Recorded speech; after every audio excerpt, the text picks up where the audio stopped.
I've got a couple of things to say.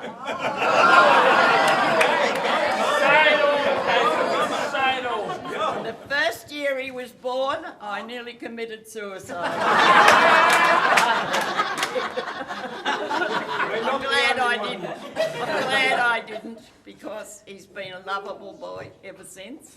He gets up to mischief, and the one word that describes my son is flamboyant, and that's how he's going to be all his life, I think. We can't change it. It's been fun, it's been hard work. But he has struggled, and I often say he didn't come from under a cabbage. And I love him. You sure? I love him dearly. So if you want to see the picture, and I've seen it, sorry Barbara, and it's beautiful, and this artist has done a wonderful job. There you are.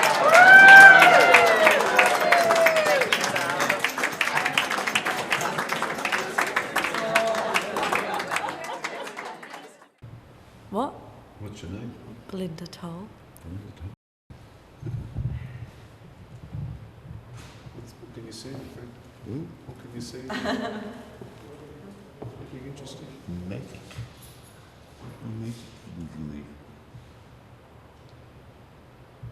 How wonderful.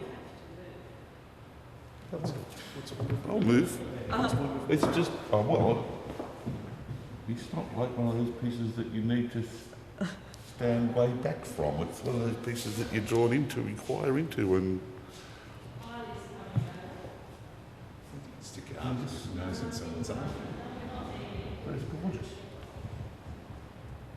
Wow. What can you say? Just a wonderful, Like there's little keyholes all through, isn't there? wonderful little mix of tweeds and brushes and stuff. Excuse us for Let's do it. No, it's fine. So what's been the reaction to the art? I think it's been pretty good. So, you know, no one said they hated it, but I don't think people tell you they hate it. Not to your face. I'm not sure though. How's it been selling? Sorry? How's it been selling? I've sold a few pieces. You see all the red dots? Yes. So, What are the red dots for, Frank? These are sold. yeah. All I can see is red dots. No, I've sold 4 out of the 7. So 4 and 7. So you must be happy with that. very, Cool. very, Cool. very happy. Good. Well done. Congratulations. Thanks. send me an email. Oh, cool. Let me know Thank your you. address. I'll know where to send them to then. Hi there, my name's Eric, and I'm a digital media artist. I have a camera, and I have actually just jumped into this little video for you. Hi there. No, not an Archibald. I'm doing painting project for the Canberra Centenary of people who make Canberra a unique and interesting place to live, and Frank happens to be one of those people. And I'm doing all these portraits up to 2013, and then they'll all come together here in an exhibition. So how do you feel How about cool. Oh, hey, I'm really honoured. I haven't had my portrait painted before, so it's really sort of cool. Yeah, and you'll have to come along to the unveiling as it? well. When's the Yeah. unveiling? We haven't quite got a date. We'll have an unveiling of my portrait in the courtyard at Quantum. So it'll still be there? June. Hmm? Yeah, will it still be there? Oh, I don't think I'll be moved out by June. That's June. It's only a month. Yeah, it's only a month. I think it's not July when I get back. So I'll be Oh, away. You're away. what a shame. When in July? Middle of July. And you're heading off to The end of May, 26th of May. overseas? Oh, what a shame. So what are you, what gear is he wearing? What gear is he wearing in the portrait? Oh, you can't really see. It's just all head. It's all head. It's actually Head and cigarette in hands. head and a ciggy. And how the sittings been going? Oh, very well. Has he entertained you? Yeah, he's very entertaining. We've had a Late. few lunches, and Yep. and Eric's doing a photo montage of all the different subjects, and so he's been videoing and interviewing Frank. Yes. Is he good to talk to? Sorry? Is he good to talk to? Am I good to talk to? The subject. Oh, Frank. Who? No. Am I good to talk to? I'm very good to talk to. Frank's very entertaining. Who's this Frank guy anyway? Who is this Frank guy? Yeah, who is he? When does the portrait get finished? It's very close to finishing. Well, you can invite me along. Yeah. And put the last strokes and then go, it's done, Frank, what do you think? Oh, okay. Have you got a card or something? Yeah, it says, Okay. Cool. Thanks very much. We'll have to invite this man to the unveiling of Frank's Well, portraits. we may have to delay the Oh, good. unveiling. So you can get It's real no video real- from a real video camera. When are you going back to? May 26th and back on the 13th. So, We haven't really set a date. well, Yeah. my suggestion is you delay it. Okay. I've been recording these pictures. Okay. Does your wife work at the National Gardens, the Botanical Gardens? You've got my show reel. Ah, so you're the one. Yes, I thought you sounded familiar. Okay, so basically what I've been doing since I got to know Frank, I've turned the camera on him. So I didn't really know Frank, I only heard about him and saw him in the corners and on the gutter and things like that. But then it was a project, there was Belconnor Markets, so for a client, so I suggested Frank as the architect and graphic. And so that's when I got to know Frank a lot more. And as I was recording the history of it coming together, the old going into the new, I filmed the process. So it was very much the client dealing with, so can you imagine Frank dealing with Tom F. Capides and Tim F. Capides on the Belconnor Markets, renovating the... So at the same time as doing that, Quantum was in the city and was going through a change. So it had ended one cycle and then it was changing into a new cycle. You could say it was dying and being reborn, and that's the way I saw it. And it rebirthed itself in Monica, so on that corner. And then you see the growth and knock on the door, cameras shooting away, whoever's answering the door, all the team, all the quants. So it's very much a history of Quantum and Frank and all these little quants, and his clients and his mum and all the little moments then are happening. It was the 50th birthday or the 20th birthday, or 30th birthday at the Canberra Street Theatre, and then the big auction. Yeah. So I was filming the auction. So That will be fun. So it's a great archive. The auction being held. It's been. Oh, the camera's switched off. See, it doesn't take long before they get bored. Well, a conversation is a thing that moves around. Yeah, it was It's gotta fasting. move. But there's people still negotiating. It's Frank, You've got to talk about Frank, Who is this Frank? But now it's me. Me. And that's me. brilliant. Yeah, Barbara. Barbara. Get it right. That's brilliant. That's Barbara. Barbara Van der Linden. Emmanuel Stefano. I'm Barbara van der Linden. I'm an artist. What sort of artist? Well, I do portraits, and I also do traditional and new media, and experimental art, and all sorts of art. But at the moment, I'm concentrating for about 3 years on portraits of people who make Canberra. Interesting place. But I've seen Frank pop up and down For years. for years, because we're both graphic designers, and AGDA Yep. design and whatnot. And I've always found him really interesting, and he popped into my head when I thought of an interesting person I'd like to meet. That's why I'm doing the portraits, to be quite honest, because I've left work full time. And I want to meet new and interesting people all the time. I don't want to be sitting anywhere in a studio without other people around and having to deal with other people. So for me, I can pick anybody I like, if I can get a contact in. That's all you need. And I can get to meet them. Yeah. Who's going to say no? Well, some of them might Exactly, not who's like going to that. say no? Who's going to say take two, take a shot? You'll have a picture of Take a Frank. shot. So Oh, that's good. Where you going? It's in front of my eyes. Okay, well, I'll catch you in the studio. Yeah. Cool. Who are you? Emmanuel Stefano. There was a nice little diversion. It's good. Welcome to Frank's party. Just preparations. I don't know, some guy has a painting, I don't know. He's apparently world famous, but I've never heard of him. He obviously drinks. Maybe that's what he's famous for. So here, mate. Hi, how you going? Fancy seeing you here again. Why, no. Now, that's not a camera. This is a camera. Where is the action? Where's the action going to be? It happens out here. And there's something up there behind a shroud.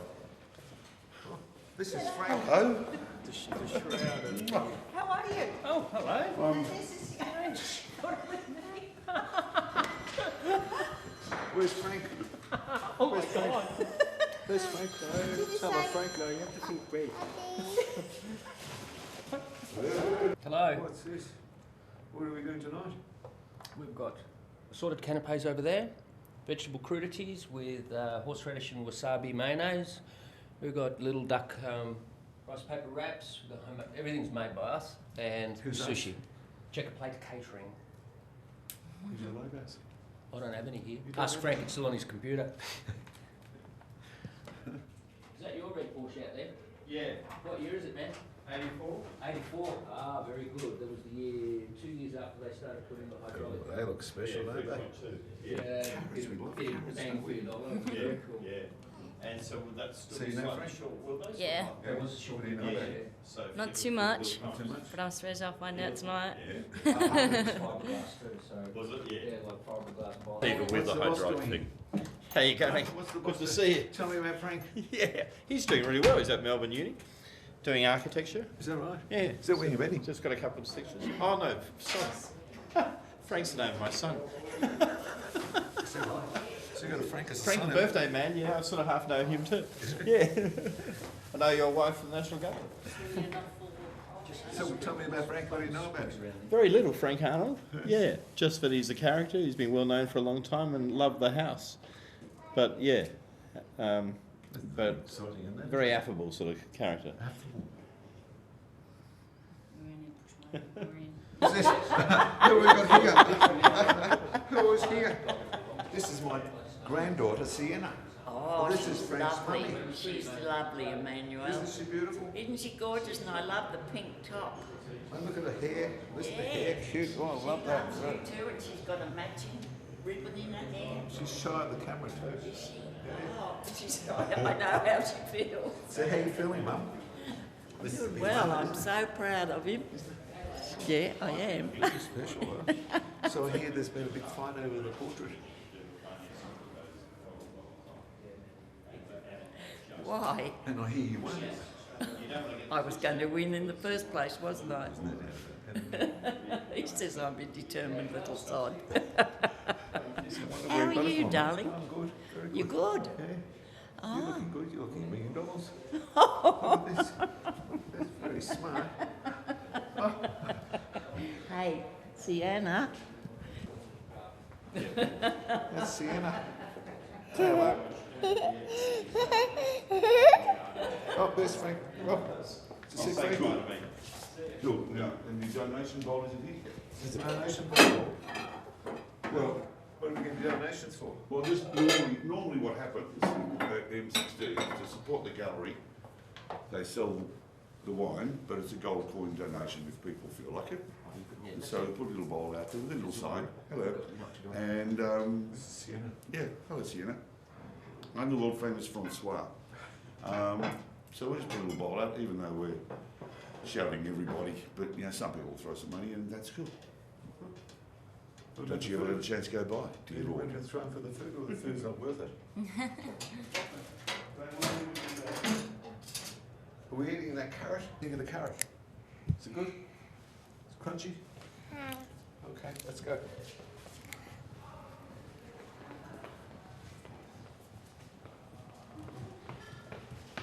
What do you have? Carrot! What have you got?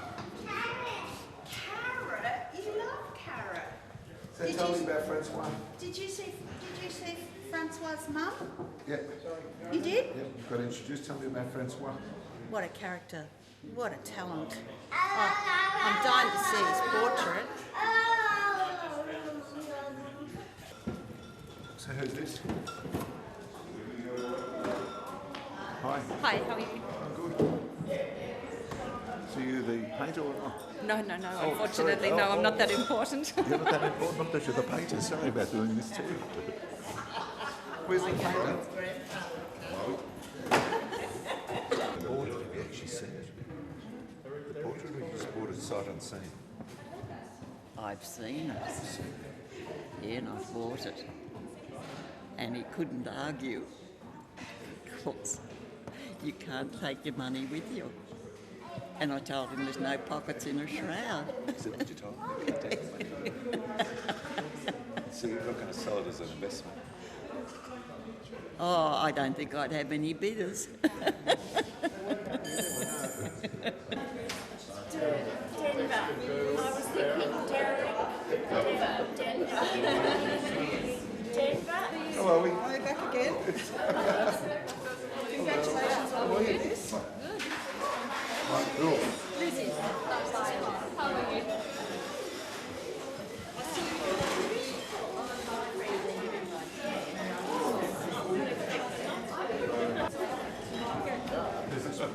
This is the lovely Barbara Van der Linden, who was brave enough, foolish enough to have a crack at capturing this mug.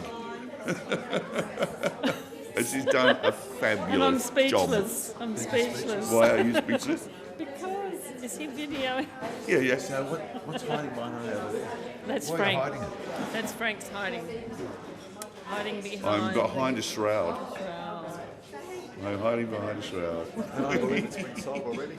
I believe so. Has it been exhibited and it's been sold? It has. It's sold before. In fact, Frank bought it, or said he was going to buy it when he saw a picture that big, the size of a postage stamp. He said, "I want that. It's mine." And then my mum said, I'm buying it. And I said, no, I'm buying it. She said, Frank, nothing would give me greater pleasure than to buy that portrait. What could I say? What could I say? So yes, You know, thanks, Mum. go, well, no, I it don't was want you $3 to million. have. I don't want you to have the greatest pleasure. You know, no, I couldn't. So I do. She got me. So what was this about, this big business? What's That was little. Oh, I just had a little printout, thank and you. it happened to be You on knew I this little it's poster just that a I cheap little did. cheerful one, but And it said, "Whoa, I want that one. It's lovely." So Put a red sticker on it. Should we be doing together, you guys? Cheese together? I haven't Oh, got have you anything got it red? yet. Yeah, bubbly. bubbly. So it was nothing to do with Frank. It was nothing to do with Frank's size or anything like that. Sorry. It was just. Oh no! Oh. It was just I saw this beautiful, wonderful little likeness that was only halfway done. It was a little flyer that I did, and it just had many pictures on it, and his was one of them. And he picked it out straight away, and he said, "Oh, Love put a it. red sticker on that one." Hello. And then I brought him over to have a look at the big one, and out over to the studio to have a look at it finished, the final. And he said, "My heart's all aflutter. I've got goosebumps." And I was bursting into tears. Were you really? I didn't see I that. completely welled up. I just welled up. I got all choked and welled up. Oh, He totally. was moved, yeah. It's very scary having your portrait painted, and then I think so too. and then you think, God, what if I see it and I hate it, you know? And so you, Helen, champagne. Well, thank you very much. So clink. Cheers, Hey, here. everybody. Here's cheers. Here's to you. You've seen a lot of paintings in your time. Yeah, totally. I think it's a bit different when it's your own. Well, also there's that nervousness of what if I had it? Yeah, what am I What going if to tell it's- Barbara? What if it's got my eyes wrong, or what if I look really incredibly ugly? And I just looked at it and thought, oh wow, this is so stunzola. Well, I tried. Hello. Hello. Hey guys, I'm fantastic. Yeah, I'm really good. Oh, I so needed this after today and before this evening. Been hectic.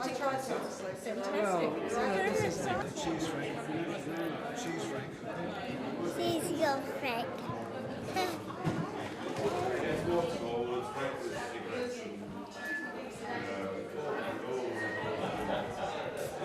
All I want to say is that it's about time that his portrait was done. That's all I can say. That's all you can say. And it will probably show him in his full glory. You can see the gone face, the hard living, the hard playing. It's all there. Tony, Hello. how are you? Right. I hear you feature in the paper. Where do I get your olive oil from? Who's this done? I'll give you a Hello. Who is that? I didn't know you did that. Oh, how great there is you that? go. Keeping well? Putting it together. So how did you do with this? Tell me. Sorry? Tell me about this. This is just rice paper wraps. You soak them up a little bit. You just fill it with assorted mixed vegetable, bit of chicken, light Asian sort of dipping sauce to go with it. So was it inspired by Frank? I don't know. I've done these for him before. So who are you? I'm Leanne. You're from here. No, I'm John's wife. Oh, you're John's wife. Is he a good chef? Ah, well, I think so. Yeah.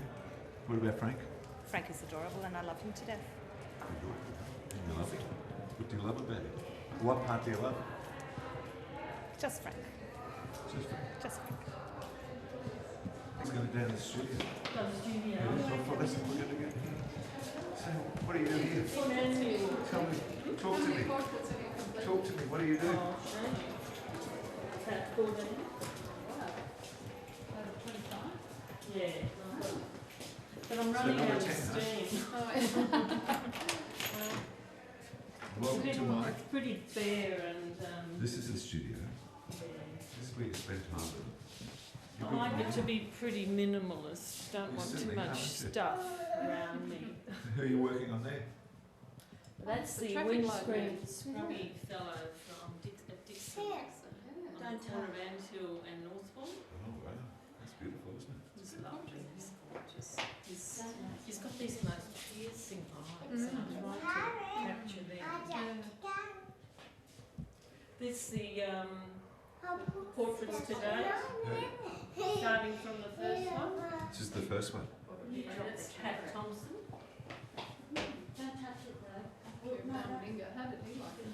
Mel loved his, yeah, he bought it too. And I said, oh, you know, once you've bought this, it'll go up in value because it'll be one of your own I see Frank. memorabilia. And I said, it's worth 3 times as much. So how much time has I this said, been? I'm never selling it. How much time have you spent on painting other people? How much time? Oh, about 3 days a week. 3 days a week, for how long? Oh, depends on how long I can last. 4 to 5 hours, I think. Yeah, but how long? Over how long? It's a 3-year project. Started in 2010 and it'll finish at the end of 2012. and have an exhibition here in 2013 for the Canberra Centenary celebrations. Which one's your favourite? Frank, actually, and Stasia. Frank? Tell me about Frank. What didn't you get about Frank? What? What didn't you get about Frank that you couldn't put on the canvas? Nothing. So you got everything about Frank on that canvas, piece of canvas. There's nothing missing in my opinion. Other people might think differently. But You haven't got the laugh. You haven't got his laugh. his laugh. Yeah, but Oh, you laugh. that does. He's got him around. His laugh is around his eyes, isn't it? Yeah, it is. He's got the wrinkles, every wrinkle, to tell a story. You know, I mean, so many, but he's quite proud of them, and he should be. And Stacia, the soup kitchen lady, I like her too.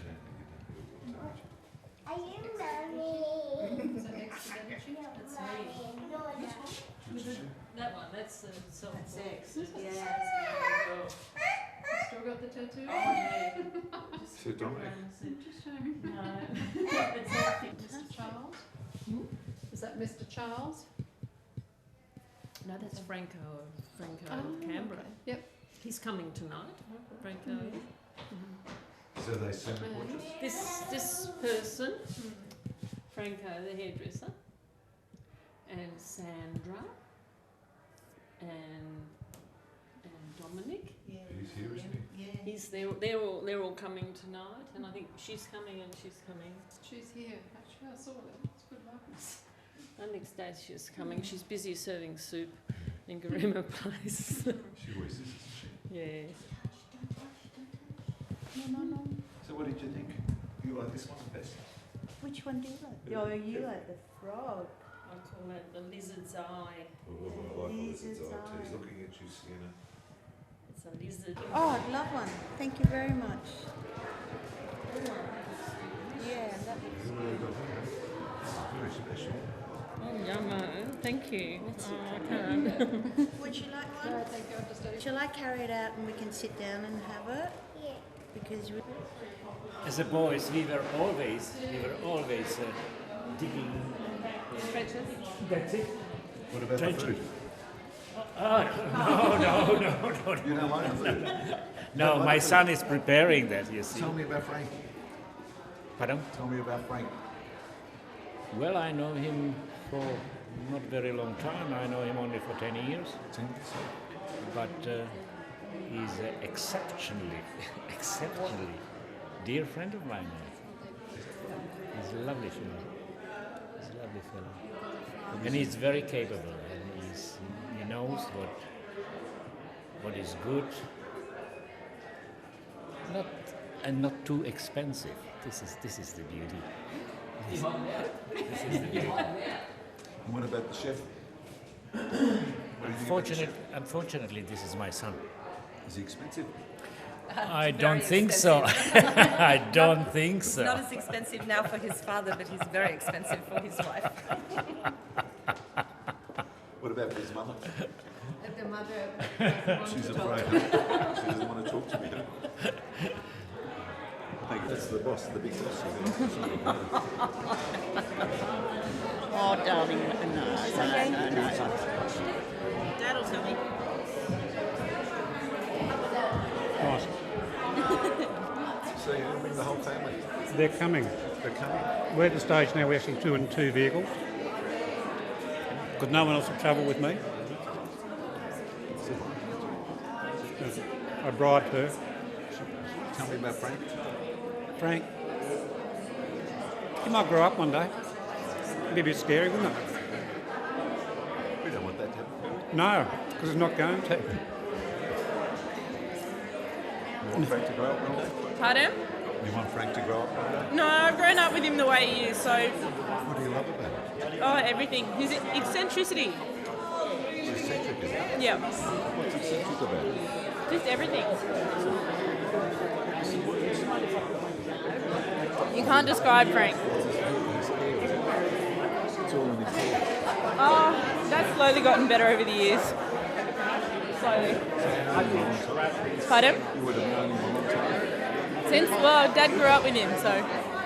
I've known him since I was born.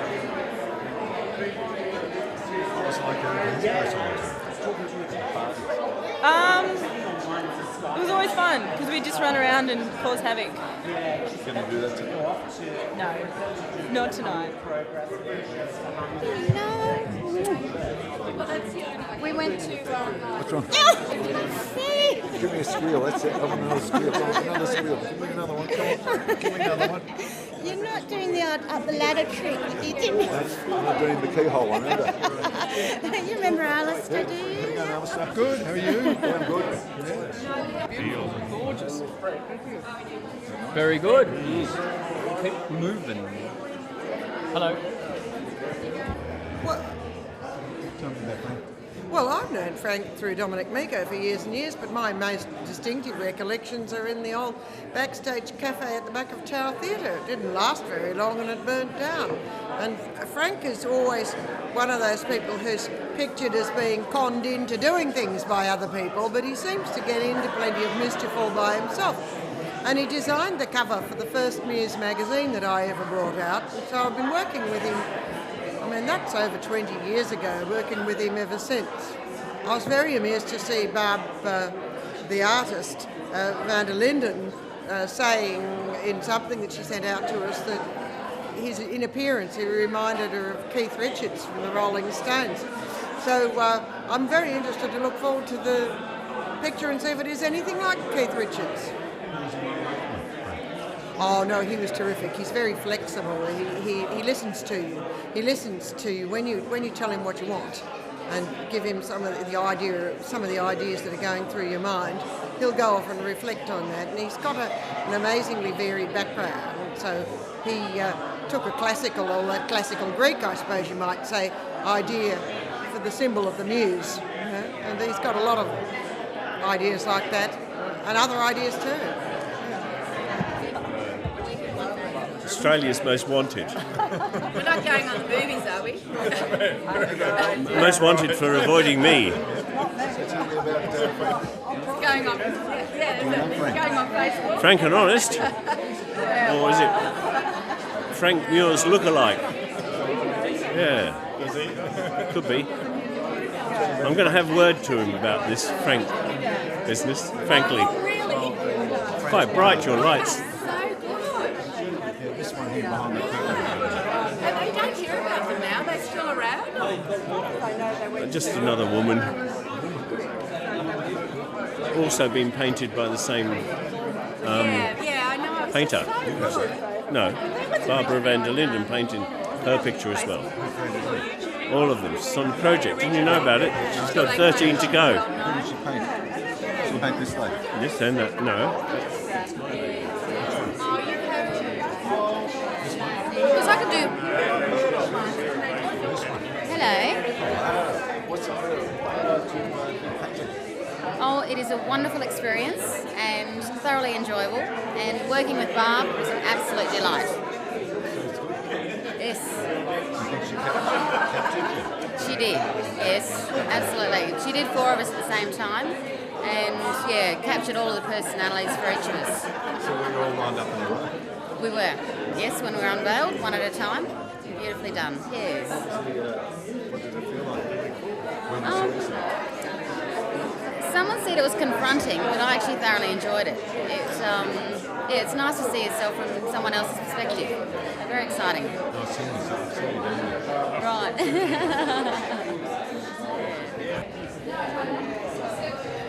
Guten Abend. Wie geht's? Sehr gut? Danke. Always well, especially when I'm in a function like this. I just can't wait to see the veil drop. There it is.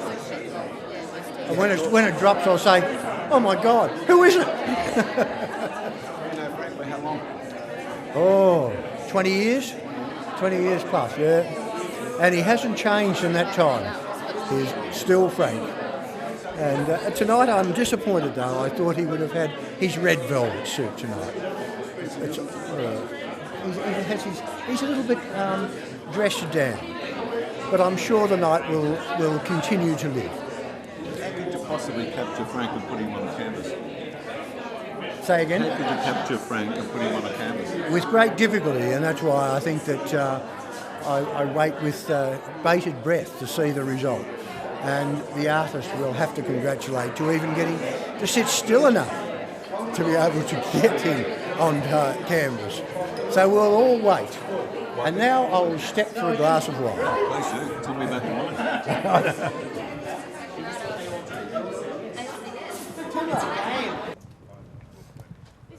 This many people have had to come and have a look at a photo, a picture of you.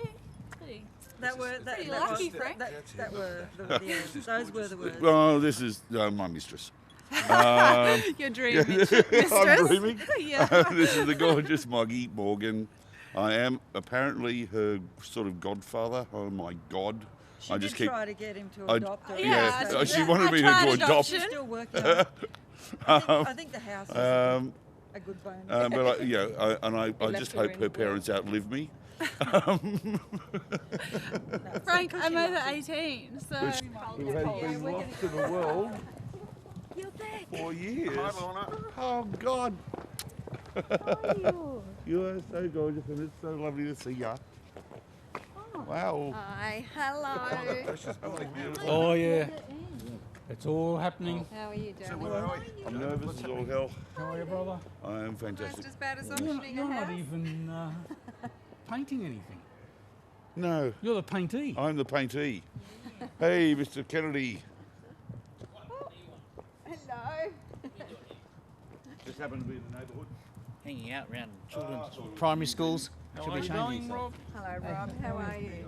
It's lovely to see you. Oh, I'm coming in now. I'd rather not say.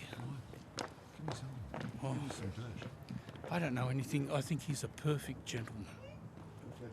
Sometimes I have trouble telling the truth. Later, I'm happy. Tell me about your portrait. Oh, look, I was one of 4 young people friends of Barb's that Barb decided to paint, and very pleased. I've purchased a portrait that's hanging in my lounge room, and I think she's fantastic. Have you seen Frank's portrait? No, I haven't, but I'm looking forward to it this evening. So what was the unveiling, your unveiling like? Our unveiling was at the walking clinic. There was the 4 of us. There was Joe and Juliet and Jenny and myself, us 4 girls, and it's called Just Friends. It's a good story, isn't it? Yeah, it is a good story. We came together and met through Sandra. All of us met through Sandra, and Sandra's in there tonight, and Sandra's a very close friend of Barb. Howdy. What are you doing? Here to see Frank. Frank what? Frank Arnold. How do you know Frank? Used to work for him. Yeah. Oh, really?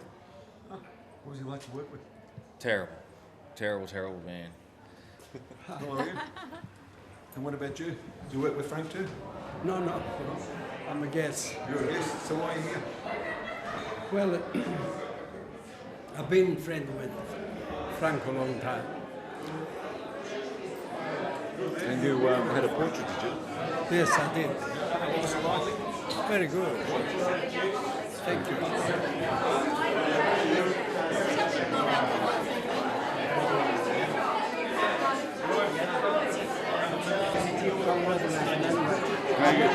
I asked Barbara to get the message to you, but this is my great mate Franco, who is just the most stunning. I have a feeling that he had a portrait painted, but it was actually a Dorian Gray.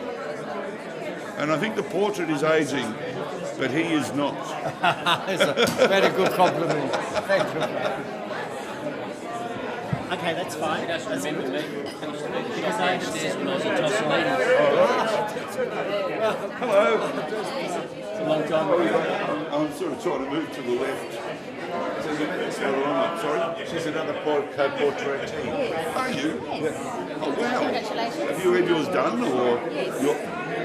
Cool. Back in One of March. 4. Yes, one of 4. We had 4 unveilings at the same time. Okay. Yes, Juliet, Jen, Becky, and myself. I I didn't see that in Barbara's studio. Okay. Oh, well, you have to have another Have look you, then. have you stolen it? No, Locked away? I do have the portrait at home, yes. Yeah. My mum, Chrissy Stewart, she's actually bought my portrait. And I said to her, Mum, no way. I'm buying it. And she said, this is what Mum said. Frank, nothing would give me greater pleasure than to buy this portrait for you. What am I going to say? Thank you. Yeah, no, fuck off, I want to buy it. Of course I said thank you. Wonderful. Yeah. It's actually a pretty amazing, spooky experience, isn't it? Yeah, I didn't. Oh, cheers. Hello, click. Hello, fellow portraitee. Or what are we? Portraitees, I think. Portraitees? Congratulations.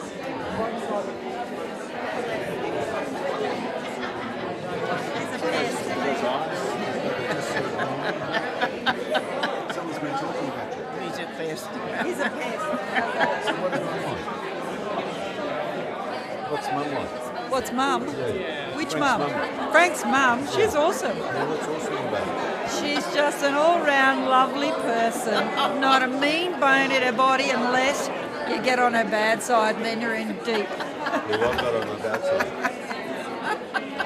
A few times, haven't I? Yeah. I've Yeah. got that tone, that look, you know. Watch out. There's probably a bit of sneaky and devious in there. I'm trying to be nice to you tonight. Because I've got the camera. Yeah, that's right. 'Cause Frank didn't have to ask me.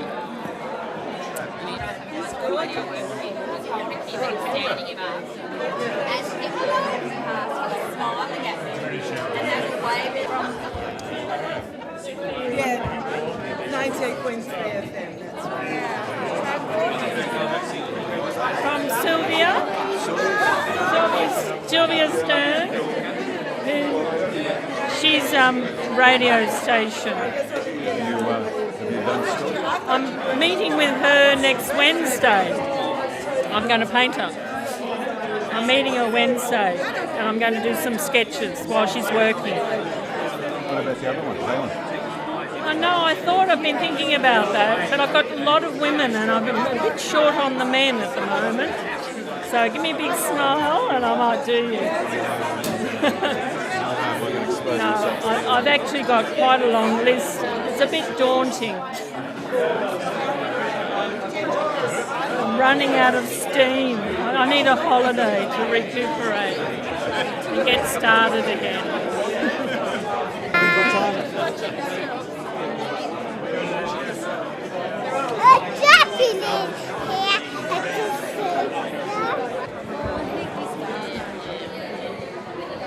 No. I'm behind. Tell me about Frank, huh? Tell me about Frank. Not me. Frank? Okay. What can you say about Frank? Frank in a square box I like over there. Frank. Fully clothed. But anyway. Frank. I don't know how to put him in a box. It's very hard to put him in a box. I don't know. Okay, what about in relation? Can you tell me in relation? Tell me about Frank. Can you put him in a box, in a relation box? No. Bizarre? Huh? Bizarre? Halus? What's halus? Bizarre is big. Yeah, halus is refined. Refined. I don't know. You can't put Frank in Malaysia, no. Okay. Because you know. What about as a, from a restaurant point of view? Well. As a client, what's it like? Well, he likes to have the same kind of wine every time. What about the food? Is it the same food? The same food too, which is So there's a predictability about it. There is something, yeah. Even though, you know, he's kind of, I don't know how to put him in there, but... What about the people that he goes to dinner with? They're the same? It's always the same people as well, yeah. So we're starting to narrow him down. Yeah. What's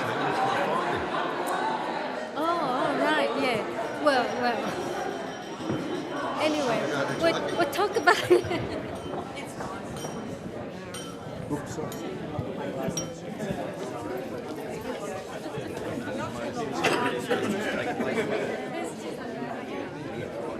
Hey, ladies and gentlemen, friends, colleagues, people from my past and maybe some from my future.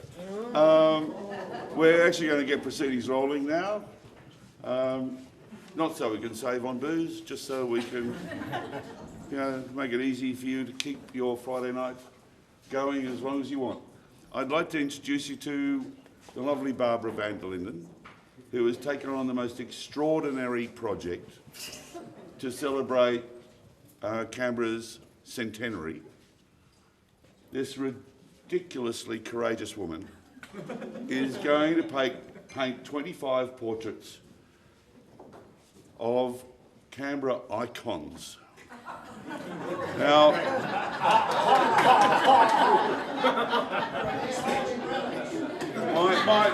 my understanding of as an icon is that they're several thousand years old, generally dead, and probably painted on a slab of wood.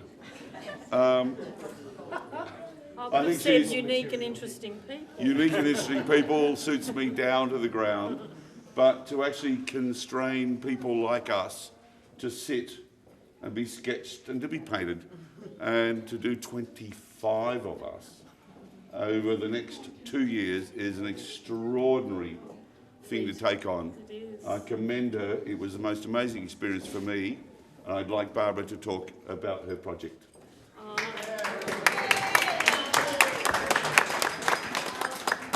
don't know what to say. Frank's just said it all. But I am painting, I've done 14 paintings, portraits already, and so that leaves, 9? Is that right? No, hang on. 9, 10, 11. And She's an artist, not a mathematician. Give her a break.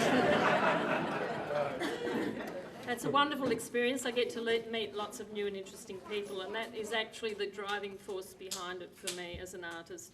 I really want to meet new and interesting people. And I meet someone interesting, I say, oh, I'd like to paint your portrait. What a pickup line. Yeah, exactly. My friends are very jealous. And all of these paintings have an opportunity to have an official unveiling of event like this, where we can celebrate the life of that person. And this is what we're doing for Frank. And in 2013, all the paintings will come together and be exhibited in Canberra galleries as the Canberra Centenary celebration event. I think it'll be in either May or July of next year, and also at Belconnen here and at Belconnen Art Gallery, Art Centre. Tuggeranong. Jeepers,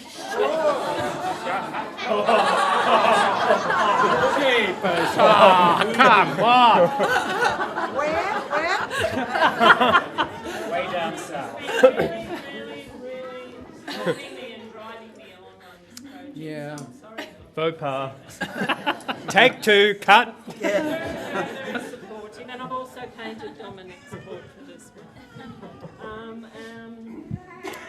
Thank you, Frank, for being such good fun. It was really fantastic. It's been an absolute pleasure. And I hope you all can come again in 2013 or when we have other unveiling events.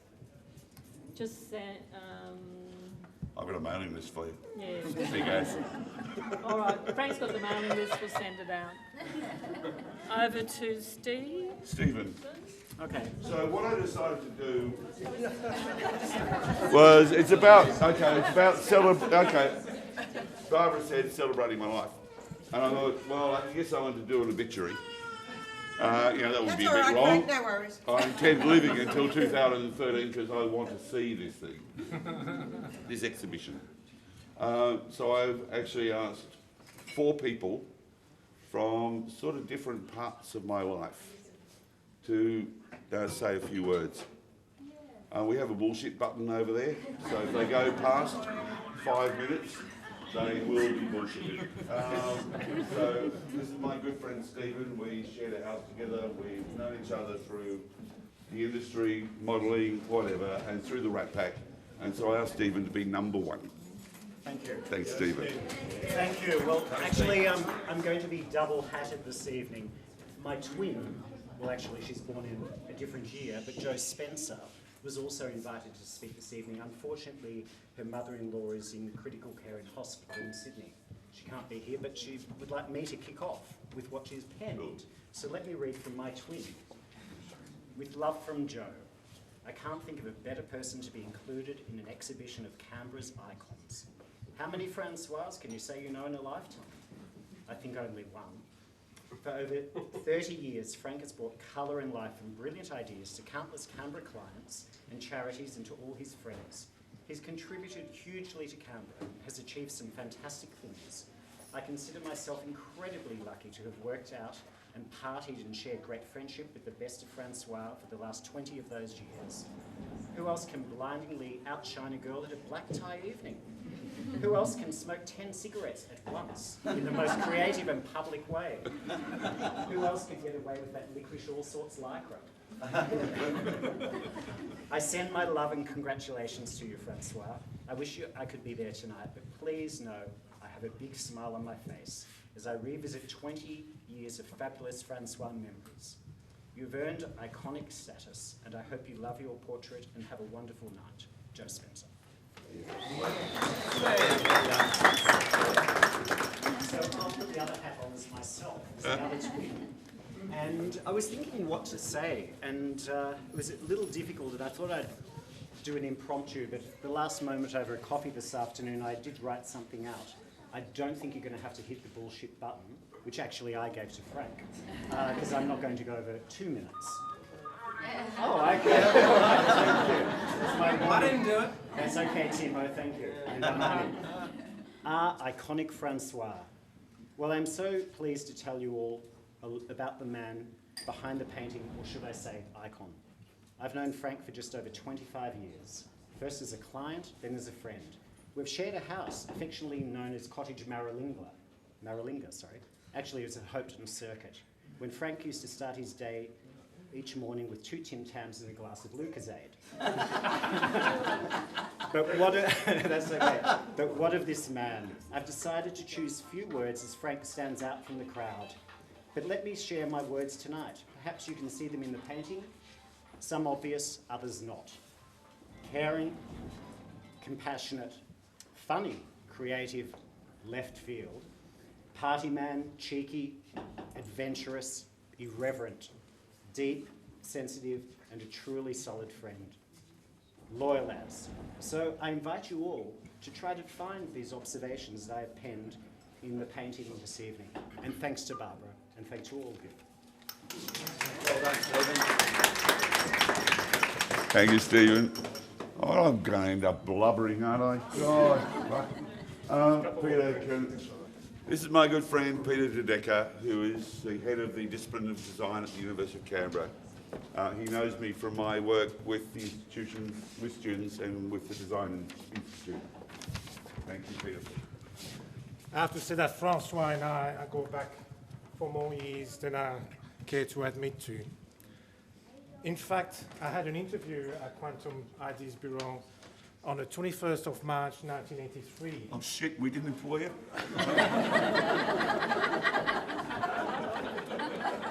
I didn't get the job. It was your English. He hasn't forgotten, Frank.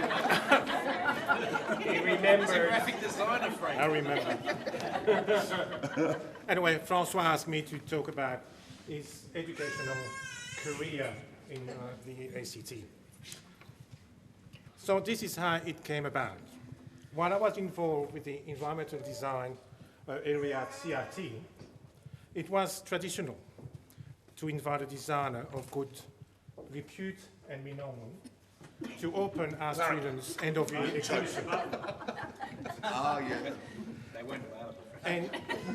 And again, to be precise, on the 5th of December 1991, it was suggested to ask Frank Arnold, designer extraordinaire, to do the job. The speech delivered that night was, to say the least, very passionate. He did it!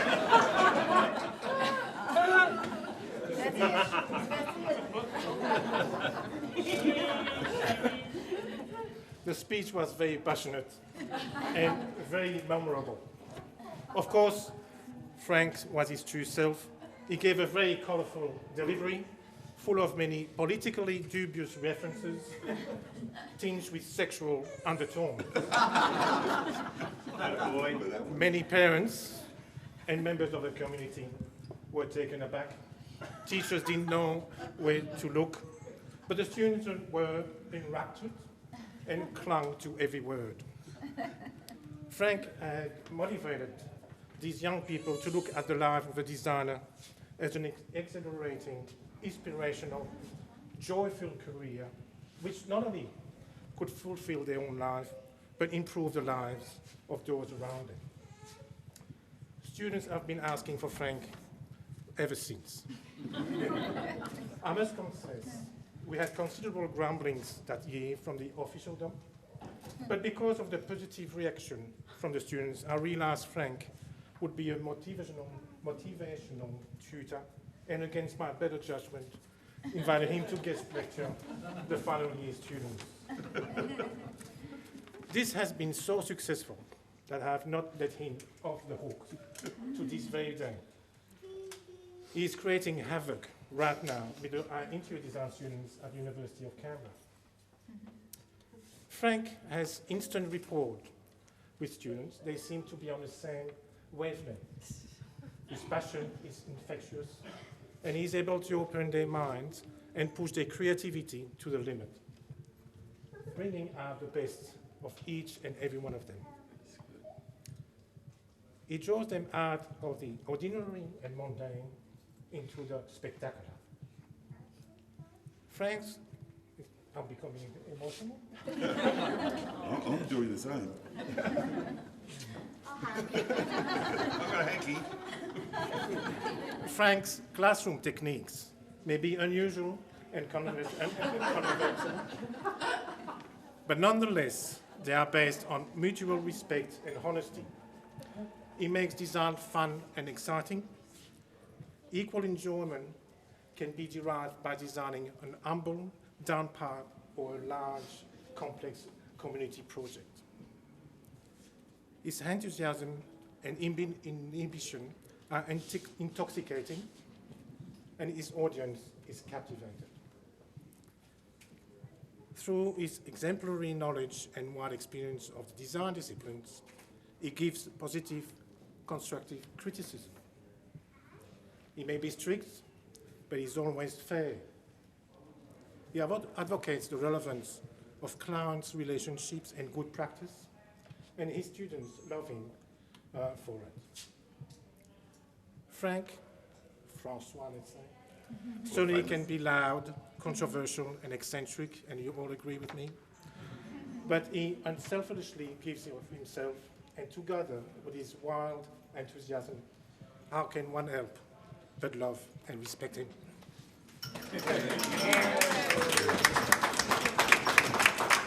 Hey, are we right now? Right. Rolling? Yep. You want me to go slowly because it's just winding up, or is it at full speed now? Okay. My wonderful buddy and friend, the lovely Gary Wilson, who knows me through the graphic design industry. We met as business associates, but we have formed a fantastic friendship. And I love his guts big time. And I asked him if he would come and talk to me. Thank you, Frank. Thank you. Congratulations. This is a very hard act to follow. But as Frank indicated, I'm from Melbourne, but I come here regularly to Canberra.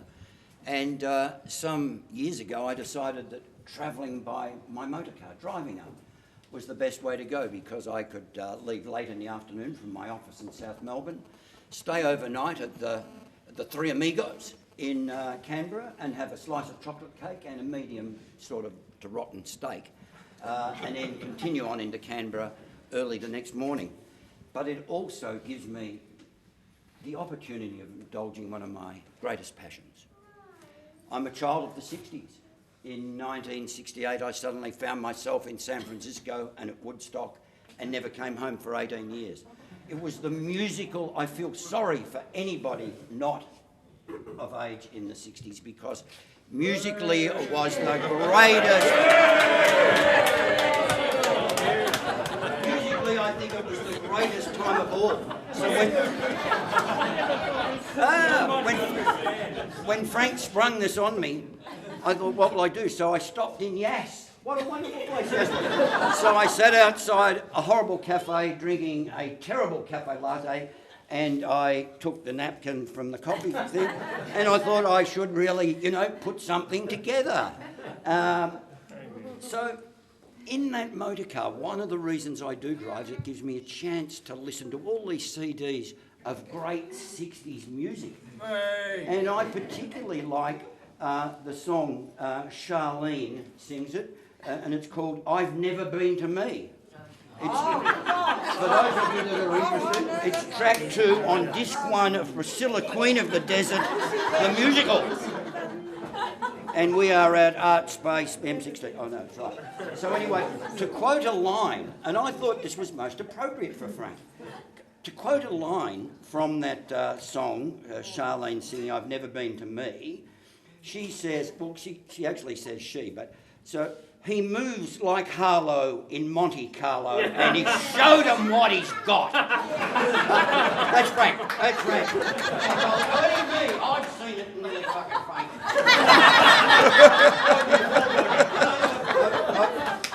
That, of course, all that dancing with Harlow in Monte Carlo, that, of course, that would have stood him in really good stead for an extended season at the Kennedy Room. Frank was there every night. And this can be attested by myself and Laura from Grondays when we thought Frank was dead.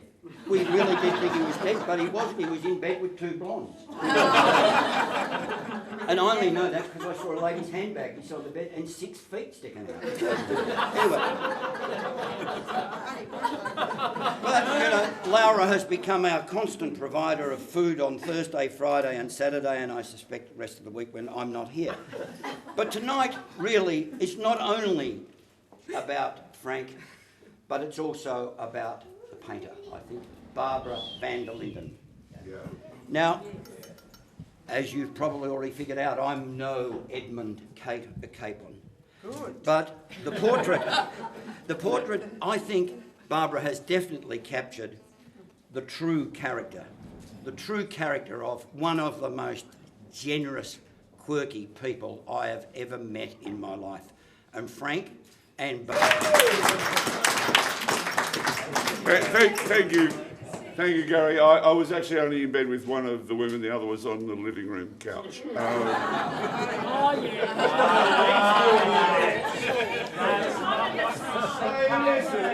I have my responsibility. I take them very seriously. I was supposed to have lunch at 1 o'clock with Gary, and when I got the phone call, he said, "Look, where are you?" And I said, "I'll be there in 10. I probably passed out for another 4.5 hours, and ended up making it for dinner, at which time he decided he needed to lecture me about behaving myself. But this is a guy from the printing industry and the paper industry in Melbourne, who, for most of his life, never behaved himself, and was at Woodstock and can't remember one band's name. That proves he was there. I have one last person, a wonderful, wonderful mate of mine, who I've asked to speak, and he knows me from my cultural, manic, messing up, theatrical side of my life, and that's the lovely Dominic Miko. Oh, thanks, darling.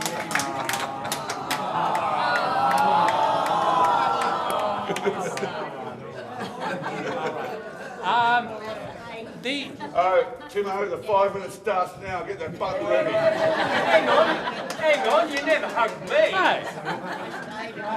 Ladies and gentlemen, you've all heard a little bit about Frank's past and his future. No, not yet. But I must say, and I must here take full responsibility for what Frank has turned into. I take it very seriously. So it's your fault. Yeah, it is. In the early 70s, I was running a thing called Blue Folk, and we had auditions. And this skinny guy, not much different from what you see now, turned up with a guitar, which he couldn't play, and proceeded to sing, which wasn't very good, and he auditioned. Anyway, I had the job of telling him that it might be better if he decided in a career of being famous, being a designer, and not being a singer. So I'm responsible for what he has turned out. Destroying my musical career. Yeah. Hope you feel better.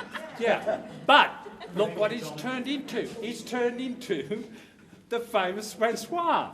Now everybody knows Francois. It's a personality cult. It's known around Canberra. He's known around, you know, everybody. He's wanted in 10 states. I tell you, this is a true story. This is a true story. We're sitting up one days having lunch on Saturdays, as we normally do, getting boozed, and we see this girl, and we started talking, and she joined our table. She said, "Oh my God, you're the famous Francois." I couldn't believe it. He didn't even open his mouth, and it was true. It was true. Now, Frank, we proceeded from there after destroying his early career, stage one. We got together and we found a way of losing more money than two people ever found before. It was amazing. It was amazing the amount of money that we could lose. We opened a performing arts cafe and we lost it. So my friendship goes back to about 1973. You know, an image that always stays with me is when we had to confront some people we owed money to, and after we went to them, Frank at the time was driving a Porsche. He had a Porsche, and the guy said, "No, can I see you a moment?" And I said, "Oh, he wants to see me, Frank." He said, no, only you." And he said, "I suggest next time you come, you don't come with the guy who drives the Porsche." I said, "But he's my partner." He said, "Forget the Porsche, don't drive that." So, Frank, now, there's one thing I need to say about the portrait. Barbara's taken on a big project here, and I don't know whether it's really, you know, but I'm more modest than Frank. I don't know how big the icons are, whether, you know, but all right.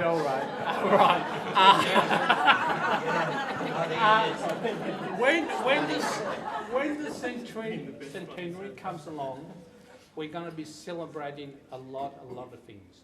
But one thing that I think will really stand out in this is the Barbara's project. It's going to be shown at a number of galleries, including come along. But I was sort of thinking of Barbara. I was wondering whether, you know Picasso? Yeah, I just sort of had the image where Barbara started off these portraits, which are really amazing. Look at the spirit. You really see the spirit of the person in them. But I was wondering whether they become more abstract as they go along, so that they, you know, end up that you get to look at, what's that? Exactly. Frank, we're safe. We're safe. We made it in the early part, mate. Yeah. Sorry, Barbara. But It's yeah. true. Yeah. It's true. So the next role I have to do is I have to go over here to the lovely Hazel and help her up here. This is my mum, ladies and gentlemen.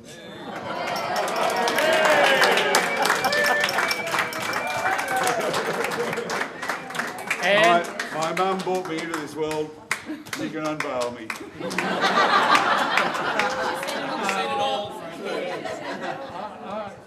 How did you do it? I don't know. Well, yes. I've got a couple of things Got to to say a say. couple words. I've got a couple of things to say. Say it all, Kate. Say it all. The first year he was born, I nearly committed suicide. I'm glad I didn't, because he's been a lovable boy ever since. He gets up to mischief, and the one word that describes my son is flamboyant, and that's how he's going to be all his life, I think. We can't change it. It's been fun, it's been hard work. But he has struggled, and I often say he didn't come from under a cabbage. And I love him. You sure? I love him dearly. So if you want to see the picture, and I've seen it, sorry, Barbara, and it's beautiful, and this artist has done a wonderful job. There you are.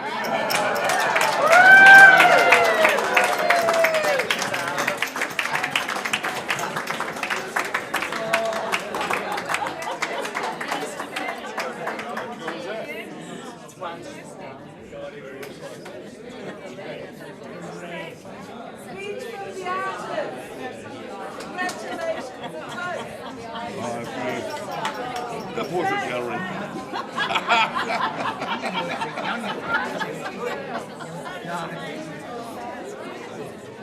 Okay.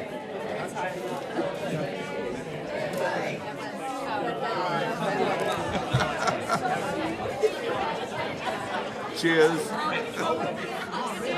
Oh, hang on. Hang on, you've got to get another one. Yeah.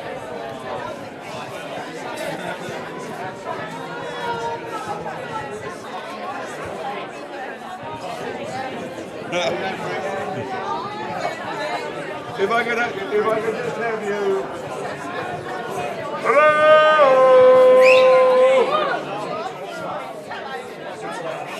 Hello.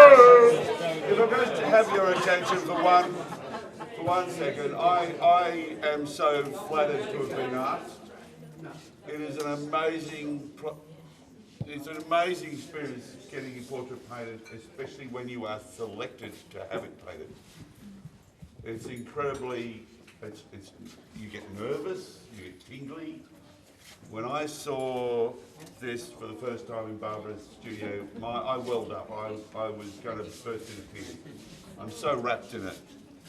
But what I'm also amazed about is like the honour that she does me as an artist, choosing to spend however many hours it takes to paint a portrait of me for a project that she's chosen to do. It's an extraordinary thing, and I reckon, support her as much as you can. I want to thank my mum.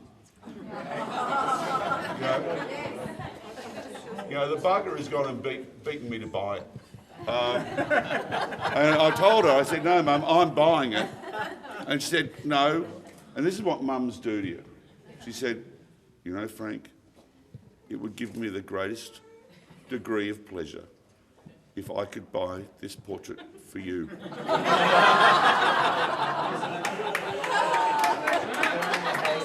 So I toured up with the idea of saying, well, fuck your pleasure. Suffer. But I could not. I mean, how could you possibly not? But it's, and I want to thank your mum. So, Barbara, big round of applause for everyone. That's extraordinary. And thank you all so much for coming. I am really doubly honoured by the amount of people that turned up just to see a bit of a painting of me. And not just my house. Thanks so much, and keep enjoying the hospitality. Thanks. Let's have a drink to that. I reckon. Yes, you would. Well,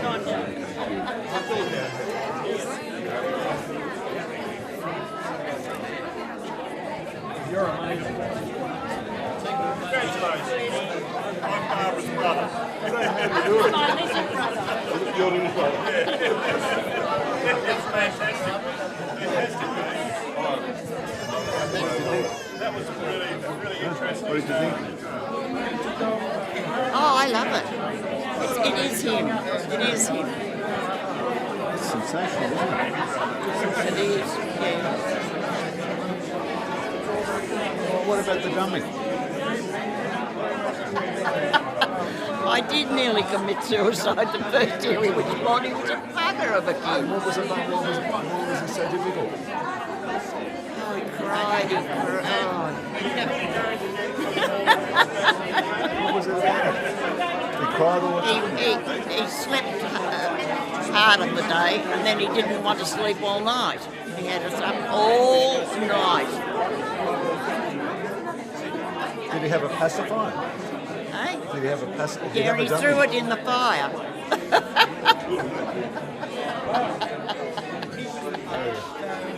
I'm getting myself in the mood. It looks like you.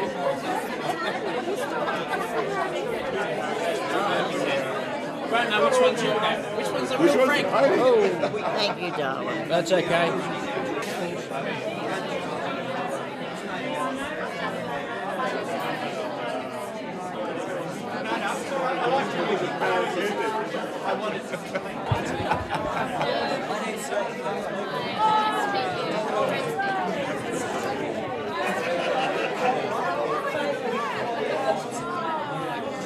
Cool, isn't it?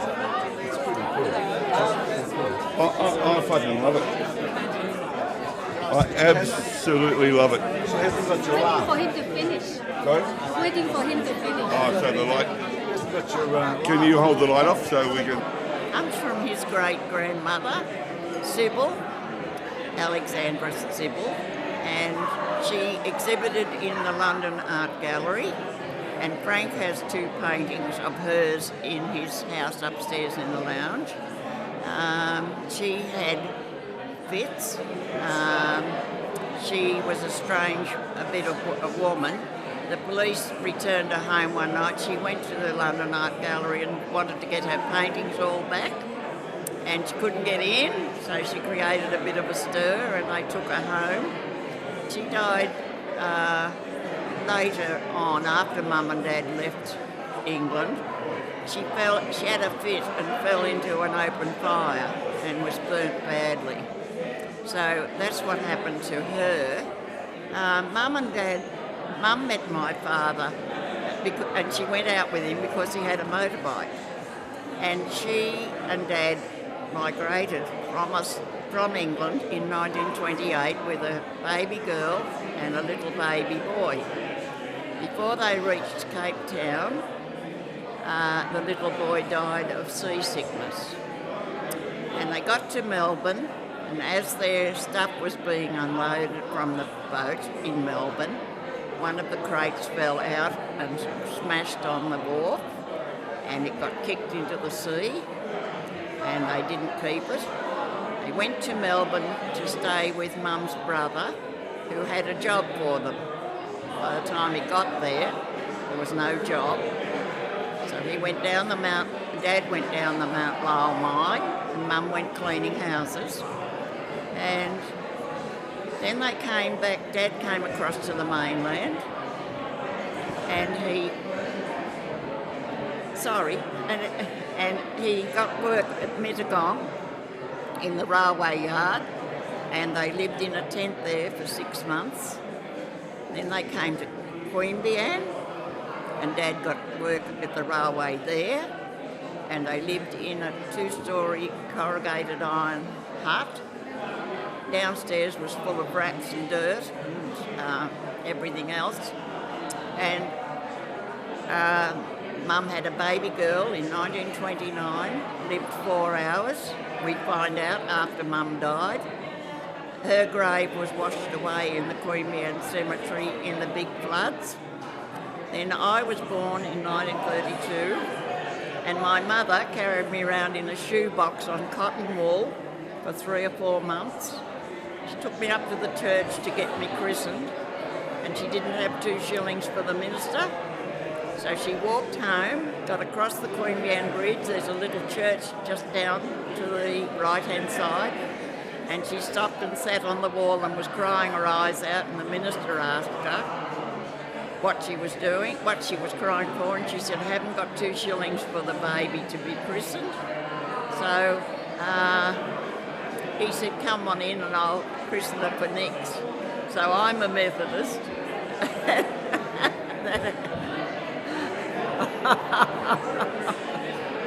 So that's how life rolled on, and that's where Frank gets his artistic from.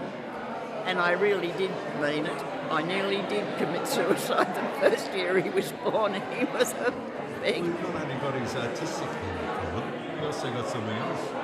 That perseverance, that doggedness, that determination. Yeah. From your mother and your father. I think he got his kindness from my mother. My mother was a lovely lady. How she put up with my father, I don't know. But her family did not want her to marry him. And then he said he was riding 19 miles in the morning on his bike to work and 19 miles home at night. And he said, Lothis, I'm going to Australia. So they packed up and went. And Mum would never have gone back. So there you are. What's the patting on the shoulder for? Because you're a doll. That's an amazing story. It's so amazing. It's true, darling. There are so many people in that era. When you think about it, all the neighbours used to save up money to buy petrol to put in Dad's old truck, go up the top of Bungendore Hill, and then fill it up with wood, and then neutral down back into town. Up on Bungendore Hill, 1933. Yeah, it was hard lines.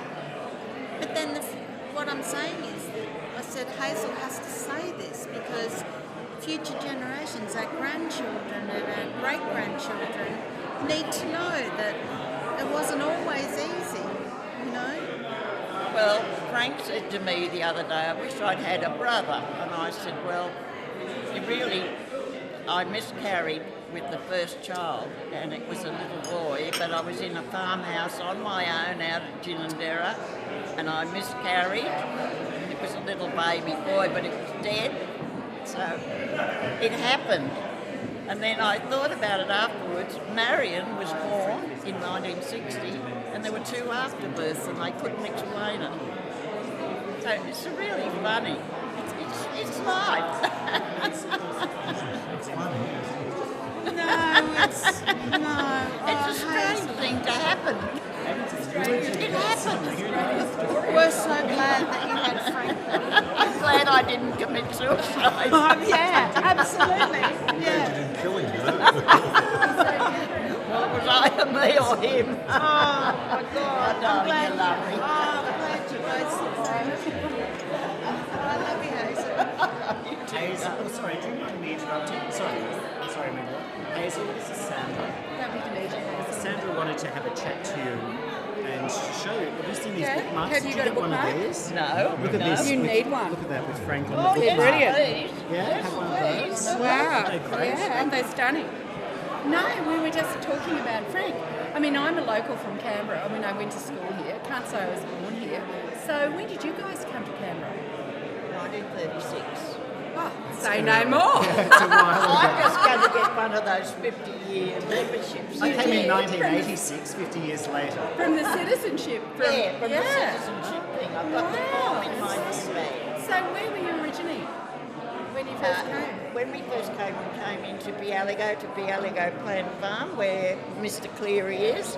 And I've given him the photos of the old house when we first moved in. Oh, wow. And he's just wrapped. Dad built a 30-foot well out there because we had no water, and we parted water originally. But Mum wanted to get away from Queanbeyan. My father used to go around and pick up all the drunks at the hotels just before 6 o'clock, so they didn't have to pay 2 shillings to get them out of the locker. Was he a policeman or what? No, he was just he owned a little sawmill with Dan Rayner. in Queanbeyan in Atkinson Street. And all the neighbours used to get together, not like nowadays. Community hub? It was a community in Atkinson Street. I can remember down the street and up the other side, the McLeods with 9 girls and all that sort of thing. Yeah. So it's But you really are an old Canberra family, aren't you? Yeah, well, we lived at Pialigo till 1962, I think. Nearly 30 years in Pialigo? Yeah, nearly 30 years in Pialigo. And did you have a nursery or you just lived there? You didn't grow stuff? We lived there, and I went to Duntrin School to make up the numbers. Duntrin School? to Public school. Duntrin Public Fantastic. School is, we went there. And now ASIO's wrecked it with one of their training missions out there, and it's a mess. And it's a shame. It really was. Mr. Jones was a wonderful, wonderful teacher. He had 6 classes in the one room, and we had a little wood heater. We had to keep putting stuff in, or go out down the river and see if we could get some wood. It's all sort of, but it was more community. Everybody helped. We swapped. When Frank was born, we swapped prams, we swapped pots, all that sort of Where thing. was Frank born, at the hospital? Or was he at the old Canberra Hospital. The old Canberra, it's been imploded. Yeah, the one on the island. Yeah, the imploded. Horrible building. Yeah. Wasn't it? Idiots. No, they should never have knocked that Wasn't that the old one Kate Carnell knocked down? Yes. Well, no, it was imploded, remember? Yes, and that little girl got killed. Yeah. That little girl, Bender. Yeah, the little girl Bender got killed that day. That was dreadful. Awful. I just had him like he was. Oh wow, that's fantastic. Yeah, I'm handing maps, my friend. So I'm She's done an amazing. She's lovely. Don't you think she's captured him like yeah, the this essence? is her best. This is her best so far. What do you think, Barbara? It's Yeah, like she did me a couple of years ago, but yeah, no, this is stunning. But he, I think they clicked. Yeah. Sort of. Sometimes you don't click with people. But if you look at his eyes, Frank's eyes, they're just, you can just look, he's looking at you. Yeah. His eyes are brilliant. She really gets the eyes right. She's just so good on that. She's a lovely lady. Yeah, she's a sweetie. I just said to her, have you seen Frank's painting? It's wonderful. And she said, oh, I'm glad you said that because I painted it. Oh, you hadn't met Barbara until then. I hadn't met Barbara then, no. And how gorgeous to buy it for him. Aren't you a sweetie? You're going to give it to him or you're going to give it your place? No, painting. Oh, okay, you're going to give it to him. I was asking where was he going to hang it. He's suggesting some places. The toilet. No. You know where I think it's going to go best? Upstairs, above the fireplace. No. No, you don't think so? Where do you think it'll go well? He said his office, and I went, maybe too crowded because it's a painting you actually Have you have got to stairs? stand back. Have you got Yeah, the stairs? stairs, yeah. No, big top. No, it's not big window. No, it's a big window. Oh, okay. Yeah, okay. Which is a shame. You can't put it on the top. We'll find a spot. So where's the spot? Yeah, where is it? Well, I know a pub called The Spot. It's in Sydney Road in Brunswick, actually. Just move something. Look, he was Frank William Arnold, and one night they all got drunk and changed his name in the telephone book to Francois. That wasn't all of us, that was him. I remember doing that. Yeah, gorgeous thing. You are, You're beautiful. You're beautiful. Don't hog around a couple of You will. I nearly did commit suicide. I'm not surprised. He was in What your- retarded that action? I'm glad I didn't. Must have been touch and go. Yeah, it was touch and go. We understand, Hazel. We understand. You do? Yeah, we do, darling. Anyway, it's lovely to see you. lovely You to look see you too, gorgeous as darling. always. See you later. Beautiful. See you, darling. Take care. God bless. See you, love. Manuel, I've had enough photos tonight now. I love you. Everybody that has met you tonight is just amazed at how wonderful my mum is. Don't worry. Hazel. All right. We're going to create No, a room. we're not. We're going to start a taking room any up, unsolicited- aren't we? Yes, we are. We'll walk out together. What did you think of his portrait? I thought his portrait showed him as he really is. Here comes the bride. Now, wait a minute. You're acting as though you had too much to drink. Oh, yes. We're talking about the portrait of your son. Arnold. And what was he like? I think it really showed him as he really is. His age, his lines, his abuses on his body. Yeah, it was all there. Do I know Is that all? That's all you That's see there, the all. abuses and the... No, I think it was. only illustrator? 'Cause they had No, it's a lovely portrait. How does it compare with your portrait? Well, I think that I was more regal in a sort of Romanesque emperor type of way. Yeah, with the smoking room, the floor. Don't tell him that. I won't tell him. Yeah. You've lost Hazel, she's gone. Hazel, I was supposed to walk her to a car. What did you think of the painting? You've got very bright lights. Look at the lights. Look at me. Okay, that's Look at very me. scary. Yeah, look at me. So tell me about Frank it. is a wonderful, beautiful person, and I love him dearly, and he's a very close, dear friend, and he deserves all the accolades he can ever get. Do you think she did him justice? Absolutely. That is Frank to a T. Good night! Drive safe! Yep, absolutely. She bought some place down in Mornington Peninsula. Yeah, she did. Years ago. Yeah. Because I knew this. Do you know what? There's one thing I thought about it. That was good. You know the Kung Fu guy? What is his name? Yep, it's got a real similar look to David Harrody. Sorry. Yeah. Anyway, I knew this guy. For me. David Upford. And David Upford's cousin. But it's Frank to a T. Yeah. But I've always thought that about Frank. There's always this, I don't know if it's Zen master come lunatic or Zen master go wrong. It's almost the opposite of David Harrody. That could be, what is it, the yin and yang of each other or something like that. And that's enough of manual. You know, I hate What was he being on like working with? camera. What was he like working with? I didn't know, he was fantastic. Okay, he worked you hard, but you wanted to work hard for him because he always supported you and rewarded you and looked after you, and it was Quantum's my family. It's still my family, even though I'm not working there anymore. It's still, he's still part of my family. He always will be. I've known him. Do you know I've known him since 1987?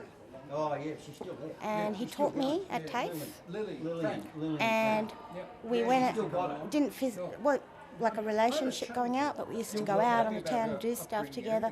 He introduced me to lots of people, everything. I've gone on my way, then joined Quantum, and then I've gone on my own way again.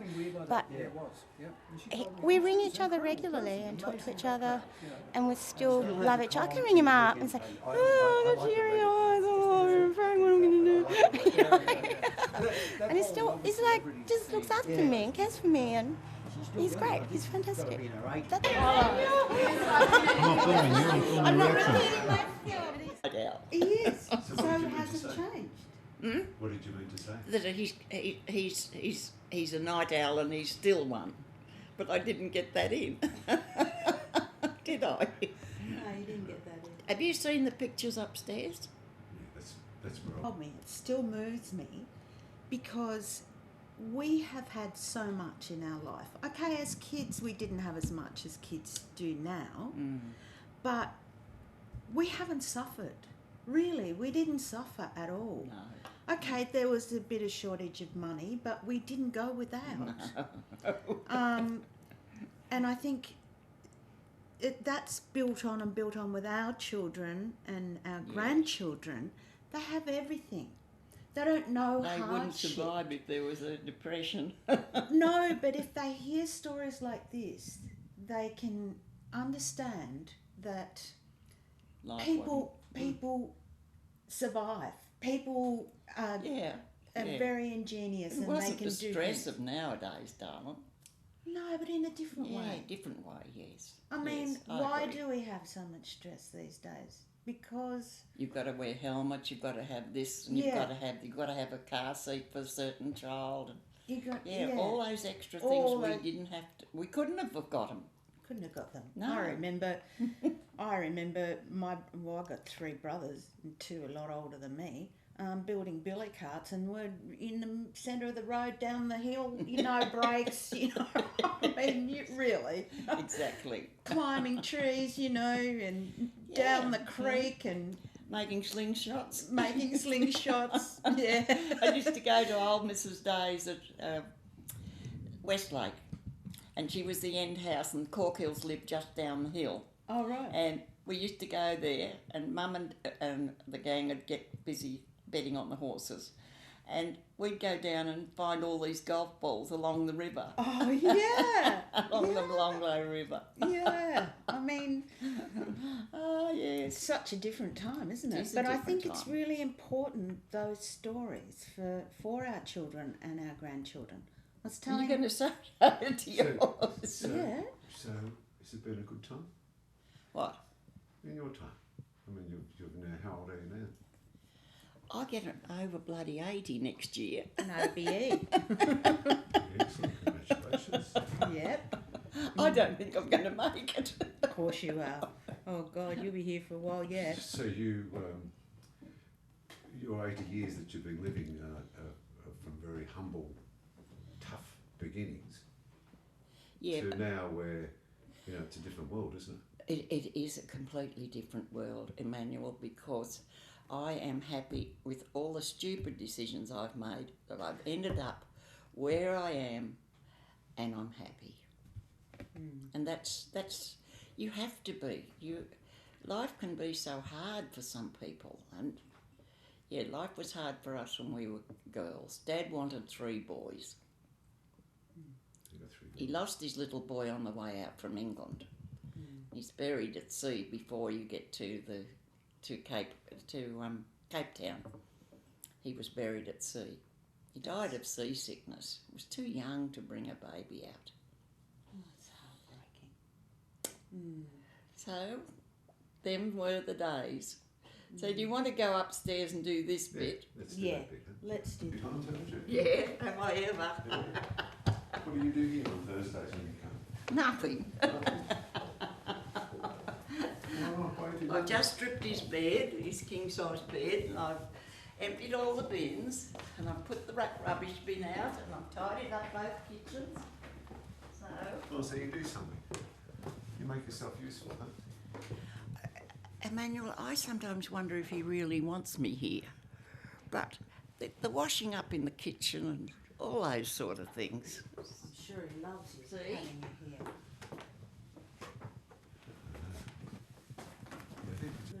Yeah. So tell us about these. These were painted by my grandmother, my mum's mother.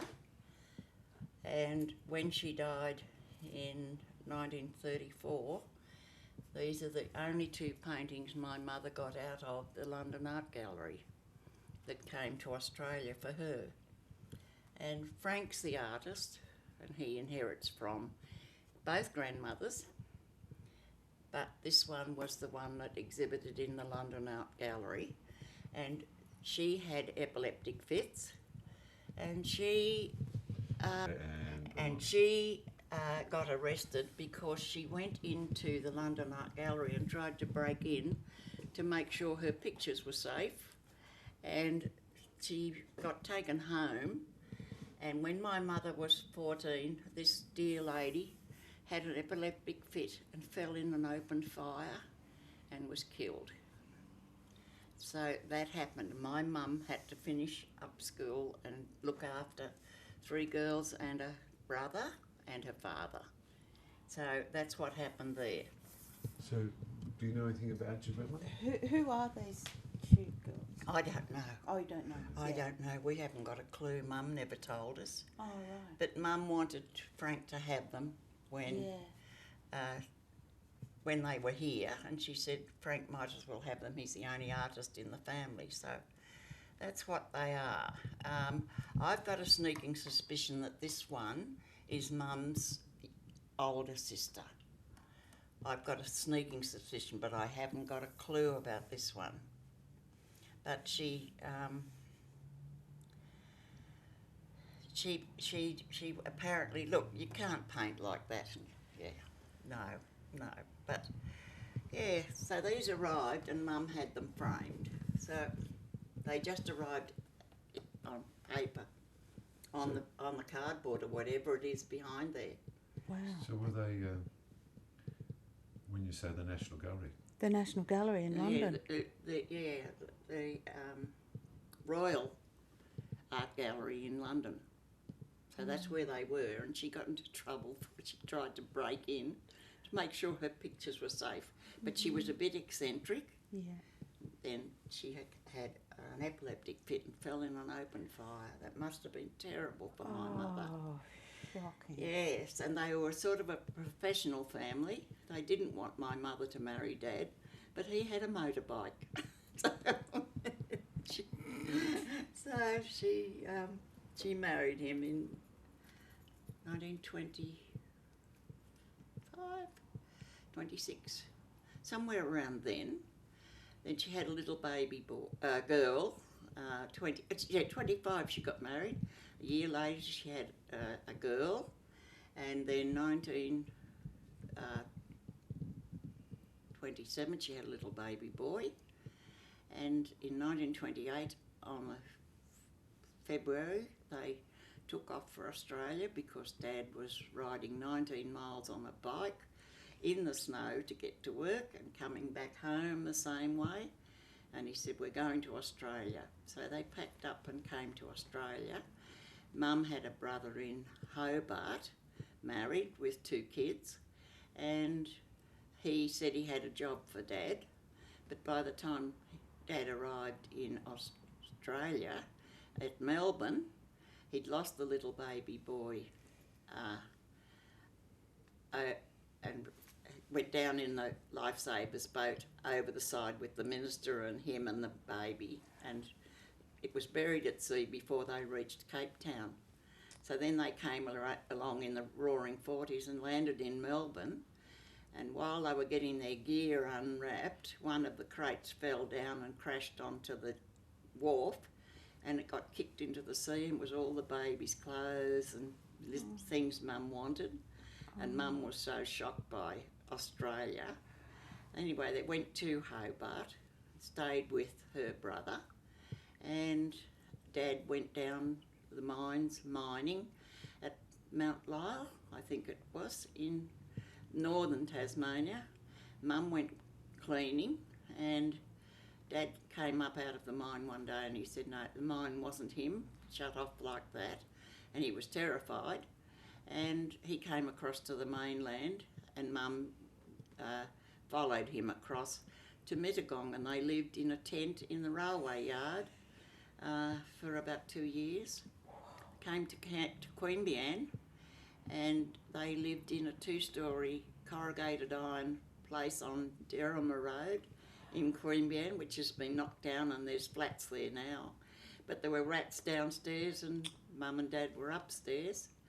Then Dad moved over to Atkinson Street into a little house they put a deposit on, and he met Stan Rayner, lived across the road, and they bought shares in the sawmill just up the road, and it had to be sold to Donahue and Hopkins during the Depression, and then Mum got some money from the estate because her father died. And she said, we're going into Canberra because they'd been on. She had Avis and she had me, and then she had Francis as well in 1934. So in 1934 we moved to Pialigo, which was Fishwick in those days, to Block 12, which is now Pialigo Plant Farm. And Mum got away from all the drunks. My father used to go around at 5:45 at night and pick up all the drunks because they didn't have 2 shillings to thing. And Mum took me to get me christened, and the minister said to her, it'll cost you 2 shillings.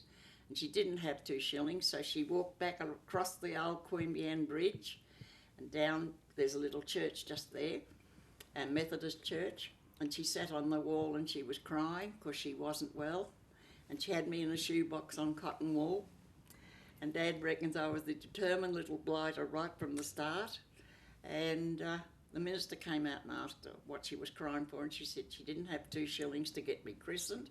And he said, come in and I'll do you for Nick. So I'm a Methodist and I've got christened for 2 shillings, for nothing, for nothing into the Methodist. So it was hard lines for Mum and Dad when they got here, Annette.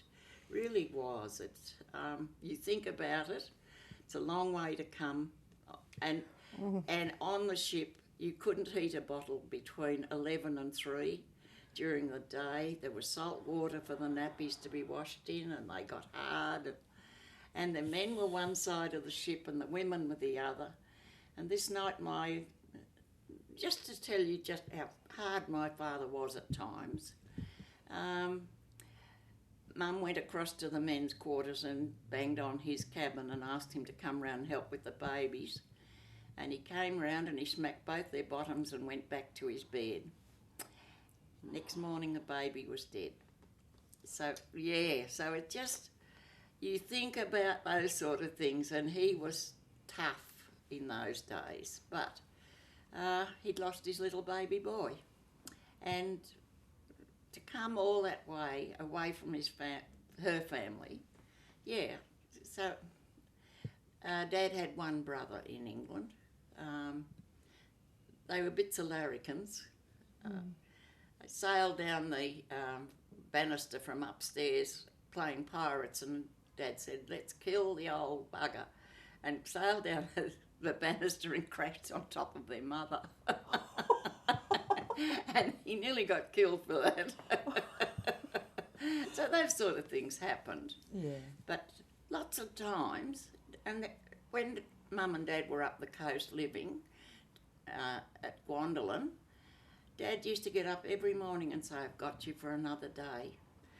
And just give her a morning kiss, and they must have loved one another very much. He wrote to her from Randwick when he got called into the army in 1941, and he said, this is a beautiful spot. I'd love to bring you down here. I still love you. So, you know, he was a funny bod at times. Yeah. Yeah. So what else do you want? So let's go back to your mother. My mum, she was the sweetest soul. She really was. She battled out there on the farm on her own from 1941 to end of 1945. And of a morning, I hopped on the bike and I had 4 billy cans of milk to deliver around Duntroon and then ride to high school at the old Canberra High School, which is now the Arts Council. And then I'd come back of an afternoon, pick up the billies, take them home. We knitted like mad in khaki wool. Mum had us all knitting. Yeah, she kept the place going because Dad told her to move into town, but she wouldn't because, yeah, she just wanted the place to be there when he came back. Yeah, we worked hard. Actually, when you look back, it was good. It stood us in good stead for things that were coming along in future. But no, we did well. Avis ended up marrying a fellow down at Penrith. Dad didn't like him because he had brown eyes.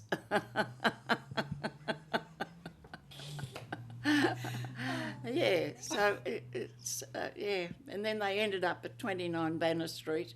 They sold the place at Fishwick still in those days, and came into Banner Street.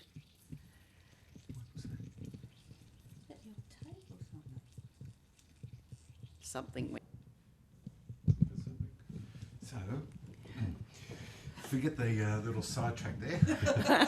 So what are we doing now? So, you said there was 2 things. One was I wanted you to talk more about your mother and yes, her she mother. was. Yes. So, did she talk about her mother? Not very much, no. Dad offered to take Mum back home at one stage. That was about 1975. And she said no, she didn't want to go because her mum and dad had gone by then. And her sister came out from England to see them. And she was different to Mum. Mum was a soft, gentle lady. Although one day down the farm had all these potty calves staked out, and one of them was running around and got the rope tangled round. So she picked up the peg and hit it between the little new horns, and it passed out. And she ran up the paddock, bring a bucket of water, quick, I've killed the male calf. Dad'll kill me. Those sort of things you think about later on and you laugh about it. Yeah, but at the time. Dad dug a 32-foot well, which I believe is still out there, down. He got some 40-gallon drums, cut them, and he made one 4 inches narrower than the other, stacked them on top, filled them up with concrete. As they sank, he filled up another lot and brought it up, and he cemented the whole lot, 32 feet. But Avis had gone down the well a few times to fix the pump, and I went down when Avis was at work. I went down, came home from school, went down to help Dad. Dad wants a hand, so I went down the well. The board broke under me and Dad grabbed me by my plaits and my back of my head, pulled me up out of the mud, and I came up the paddock looking like this, covered in mud, and Mum said, "That's the last time the girls go down the well." So we didn't go down the well again. It was lovely. So get back to your grandmother and your mother. Yes, they were both much similar ladies, but I think Mum felt that she was strange. My grandmother was strange. Yeah. Well, look at this, strange. I am. I'm getting into trouble all the time, Emmanuel. I am. So when did she talk about that at all? What? Her mum having, she told us about her having the epileptic fit and falling into the fire, and how destroyed she was to have to give up work and stay home at 14. And so it's 14 when it happened? At 14 when Mum was 14 when it happened, yeah. And I think Mum felt that she was the wrong one to stay home. One of her other sisters was a bit of a lazy bones. But anyway, her father decided that she was the one to stay home. I think he felt that she could look after the place better. She took more care. I mean... And where was this? That was in England, at Middlesex. And the name of the village in Middlesex? Oh, Manuel, I forgot all about this. I can't remember, but I can't remember. Ashford. That comes to light. Ashford in Middlesex. And your grandfather was doing what when his wife died? He was an accountant or something in a bank. He was a professional man. I've got a picture of the house where they lived. It was 2-storey, a real nice English home. Plenty of land around it and beautiful garden. They had a gardener come in, but no, I don't know. Frank's grandmother on the other side had TB, and she died in 1931 of TB at in the Blue Mountains. I can't think of the name of the place, but Broughton Hall in the Blue Mountains, and she died. And Keith, the baby, had meningitis, and he passed through the meningitis as his mother died. was really strange, apparently. Yeah, that's what my father-in-law told me. He was a dear old man. He really was, yeah. I got on so well with my father-in-law. And his wife had died. So all her paintings, because she had TB, they filled their mouths with whiskey and they laid her out on the front porch of this house, and they went into the backyard and burnt every one of her paintings bar one little one, which is a picture of Austinmere down the coast. Why did they do that? Because it was supposed to be a disease, a dangerous disease. So they burnt all her paintings. They bought them out of the Arts Council, and everything was taken into the backyard and burnt. And it was very sad. But so that was Frank's other grandmother? Frank's other grandmother, yeah. And her son went into Dalwood Homes for a year, and his father met a nurse there, and they ended up getting married. And they had a place at Camaray, and he died in 1952. Yeah, 52. It was very sad. 3 days after he retired, he died. It was criminal. And my grandmother died. My mother-in-law died in 1984. So yeah. So life rolls on, Emmanuel. So, and the other thing you mentioned was that little did you know it was preparing you for something, about the hard life that you were having. Well, it stood us in good stead. We went home from school. We didn't play games or anything like that. We had to dig round fruit trees, clean out the bale, stack up the oats, go and dig potatoes, get down the back with a hoe and cut thistles, and we never went to the pictures like kids in town did. We just worked our butts off out on the farm. We picked peas and then sold them to the Capital Cafe in East Row for 3 cents, 3p a pound. 3p a pound for peas, and Dad bought me an ice cream because I went with him in the old truck. Yeah, so the three of us worked. Dad had Avis ploughing, he had me harrowing, he had me doing thistles, and he had Francis in the orchard digging round fruit trees with a fork, and we either had to clean out the chook yard or there was always something he had lined up for us for the weekend. In fact, I took a note home to my father from my teacher in primary school, from Duntroon Public School, and I gave it to my father. And did he go crook? Please don't send your daughter to school with sore arms from picking up stooks of oats with thistles in them, and I had the sorest arms. And he told him, he said, I'll contact the authorities if your daughter turns up in that state again. So that happened, yeah. Did your father listen? Was he afraid or...? Oh, no, I don't think Dad was afraid of anything, really. No. The flood out there came right up, not far from the house. You wouldn't get that nowadays. We had turtles everywhere, little baby turtles everywhere. It was great fun. Yeah. But, yeah, Dad was a hard man, but I think he loved Mum. Deep down you could see it, but... Yeah, so... Did he love you guys? He never did tell us he loved us. He never did. No, never. He never did. He just... Did he never get over the death of the baby boy? I don't know. I think he must have had remorse about what he did. But, yeah...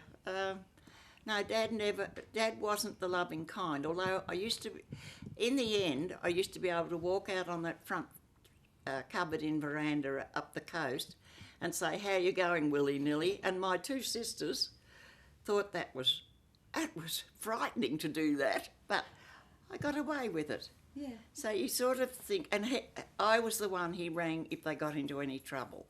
Oh. I was the one that did his tax returns, and I was the one that got him Veterans Affairs pension instead of what he was getting, and they never got Australian citizenship. They were English, and that was it. Dad used to make home brew out at Pialigo, and he had 300 bottles of home brew underneath the house, and every now and again you'd be in the house and you'd hear this pop. Something had blown downstairs, and even Jim Fraser came out and took home half a dozen bottles of home brew. Yes, it was just, Dad was into the Progress Association and into different things. He helped build the Cotter Dam, and he helped he was an engine driver on the first tarmac that was put in for the airport. So yeah, he got sixpence extra a day for going across the road to drive the engine. And that was part of being out of your area. So yeah, and he worked for the Department of Works. Yeah, helped build the Ainsley Football Club. Yeah, the original one. Yeah. So we had lots of friends, darling. Everybody knew everybody. Yeah. Yeah, and I was only thinking the other day, a lot of my class from the Canberra High School, all gone. All gone. Aileen Curran, Josephine Kelleher from Betty Moore, Roma Wise was my best friend.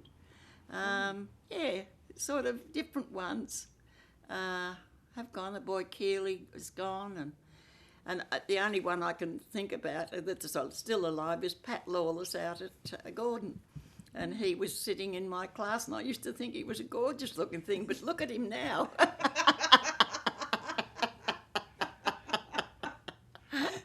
Ah, darling.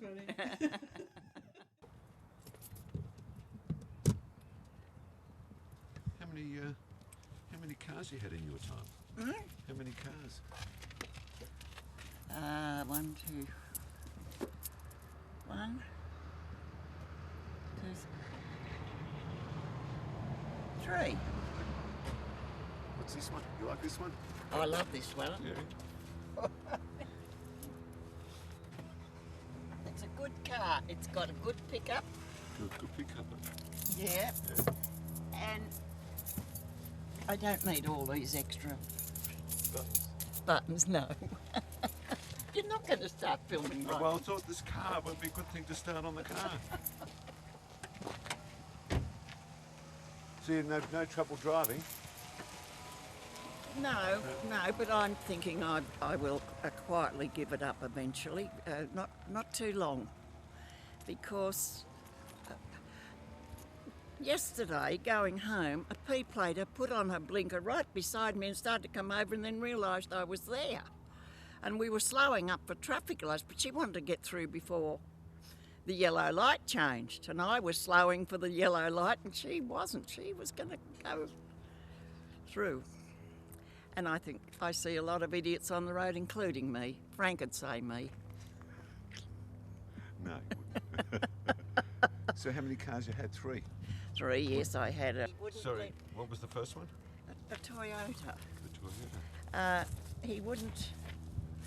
The bank wouldn't lend me the money for a Holden or a little hatchback, but they'd lend me the money for the Toyota Corolla. Yeah, and it was a good little car, but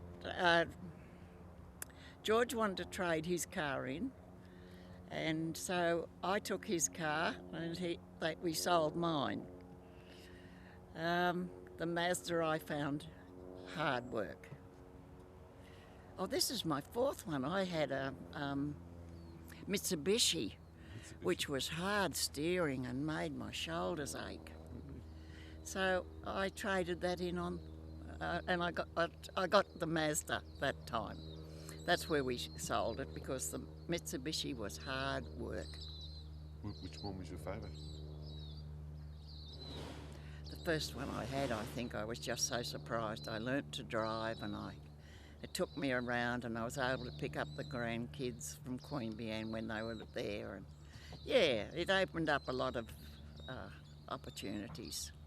So how old were you there when you first learned to drive?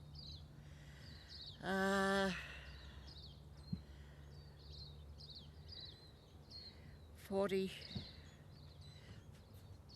So you were a late bloomer. Late, yes, yes. Yeah, because we were stuck out on the farm, I had to learn to start the car up out there. We had an old ute, a Buick, an old Buick. There was one tree in a 5-acre paddock and I nearly hit it. But anyway, in case of accidents, I was supposed to be able to start the car and drive it. So eventually I didn't have a licence or anything, but on the farm it didn't matter. So that was an experience. So that was on the farm with your father or on the farm with your husband? On the farm with my husband in 1953. So Dad never taught you how to drive? No. Oh no. Well, we didn't have a car for a long time. He rode his bike. But we did get a car when Gladys and Grandad came out from England. Dad bought an old truck with a covered canopy on the back. And they drove it to church every Sunday morning. And one Sunday morning they saw this shadow pass over the car as they crossed the railway lines. Gladys and Grandad. They were flying through, were they? They were going through to Mass. There you go. So where in Pielago did you live? Here. Where? There. Where? I thought they shifted that in there. I didn't know. I thought you lived somewhere else. No, here. Where? In that house. That house there. Yeah. So where was the house when you lived here? There, with the chimneys on it. The chimneys on it. That was the lounge room chimney and that was the kitchen chimney. We had a fuel stove and we had an open fire in the kitchen. So, and there was 3 girls, Dad and Mum. And how big was the block of land? I thought about 12 acres, but Avis tells me 11. So was this whole big block? The whole big block, right down nearly to the river, not quite to the river. To the river, huh? Yeah. So and we planted those flaming pine trees at 9 o'clock at night in the middle of winter. Dad brought them home and they had to go in the ground. We had to dig all the holes and have them ready. So he came home from work or wherever he'd been and Dad and I planted those bloody pine trees at 9 o'clock at night in winter. You're kidding. It was terrible. Which pine trees? Those ones there, those things that are huge. Those little things? Those little things, no. So they were as old as you? That was about 1947. Really? Yeah. Just to sort of break the wind, he said. When those pine trees over there? Yeah, no, I guess they were part of the program, but the ones at the back aren't. That one there would be, but they went right across the block. What other trees did you plant? Well, where we're standing used to be an orchard. Is that right? And there was almond trees up the front. Then there were apple trees, pears, nectarines, and quinces, and then the chook yard. The chook yard was possibly down about here. So, yeah, that's what happened. And the other side was almond trees again, apples, pears and quince trees, 4 or 5 quince trees down the back, and then the cow paddock. So your dad planted all those? Hmm? Your dad planted them all? Yeah, because there was nothing here when he came. Nothing much at all. Actually, when he came, he planted, there was nothing in the front there. He planted trees up both sides of the house, hedge, and the front hedge, and then he filled in the driveway on the far side, and we had 2 lanes of pine trees to drive in through to get round the back. And that was, there used to be a big dip down there, and they filled it in and put pipes under it but we used to all go down and sit at the bottom of the dip on the little bridge when we got time away from home. Did you get much time away from home? No, What did you do? we worked. Doing what? All of my friends at high school went to the pictures on Saturday afternoon. They went and played tennis on the high school courts. We didn't do any of that. We had to help Dad. The best part of my childhood was when Dad was in the army. Well, what happened then? Because we weren't badgered at weekends to go and dig potatoes or cut oats or given the hoe to go down the back paddock and cut thistles, and Francis was usually in this orchard digging round trees, or I was in the other orchard, or clean out the bale, or, you know, all those sort of things. I harrowed, Avis ploughed. Francis never did. She was always in the orchard digging round trees. And he didn't care, you know. He was a tough man in those days, but I suppose he had to be. But it was good training for us, I guess, in the end, but wasn't a very good childhood, really. Wasn't really. When I think about it, I think, oh gosh, all the things other kids had, yeah. But I'm amazed he's left those pine trees standing. So it was always 12 Beltana Road, was it? Yes, always Block 12, Fishwick. What's this Fishwick Eh? What's this Fishwick business? Is it Pialigo? Well, it was never Pialigo. It wasn't Pialigo in those days. And we had Dunterin Public School down the road, and we had Sunday school there. Sometimes Dad let us go to Sunday school. But, yeah, and they had Progressive Association. And then Dad and the few of the fellows around here built the tennis courts and put up a tennis shed. The tennis courts are gone, and so is the Progress Hall Dad got from Eastlake. It was transported in. It was just a long tenement place, but they knocked all the petitions out, and we had a dance hall and a stage. So how old were you when you came here? 4. 4. Let's walk along. So you can remember it? Yes, I can vaguely remember it. The first thing I really remember is my spot on the circle in the little infants kindergarten at Queanbeyan. That's the first thing I can remember. That was my spot to sit with my knees on the floor crossed and listen to the teacher. And then we came out here, and I remember Avis wasn't happy because she had come from high school and she had lots of friends in Queanbeyan. She wasn't happy at all. Did you have sheep? No, we had calves and...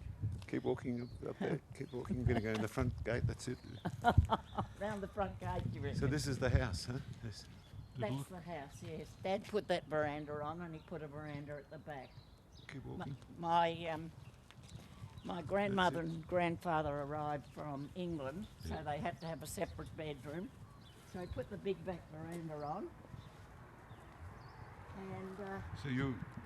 that was Granddad's and Gladys's bedroom. So at what stage? You were 4 when you came? Yes. And then my grandmother and grandfather arrived from England. Yeah. And that was in 1950, followed by Gladys's sister, Phyllis. So that went on. Yeah, come back. Come back. Don't walk away from me. So how old were you when you left? 20. 20. Yeah, I left in 1952. So I was 20 when I left. And what did the house look like then? Well, not bad. It wasn't a bad house. Did it look like this? Yeah, that's how it looked, except it's got covered in windows, bits in there. And Mum's bedroom. I used to tap on Mum's bedroom window when we went off to the pictures on Saturday night.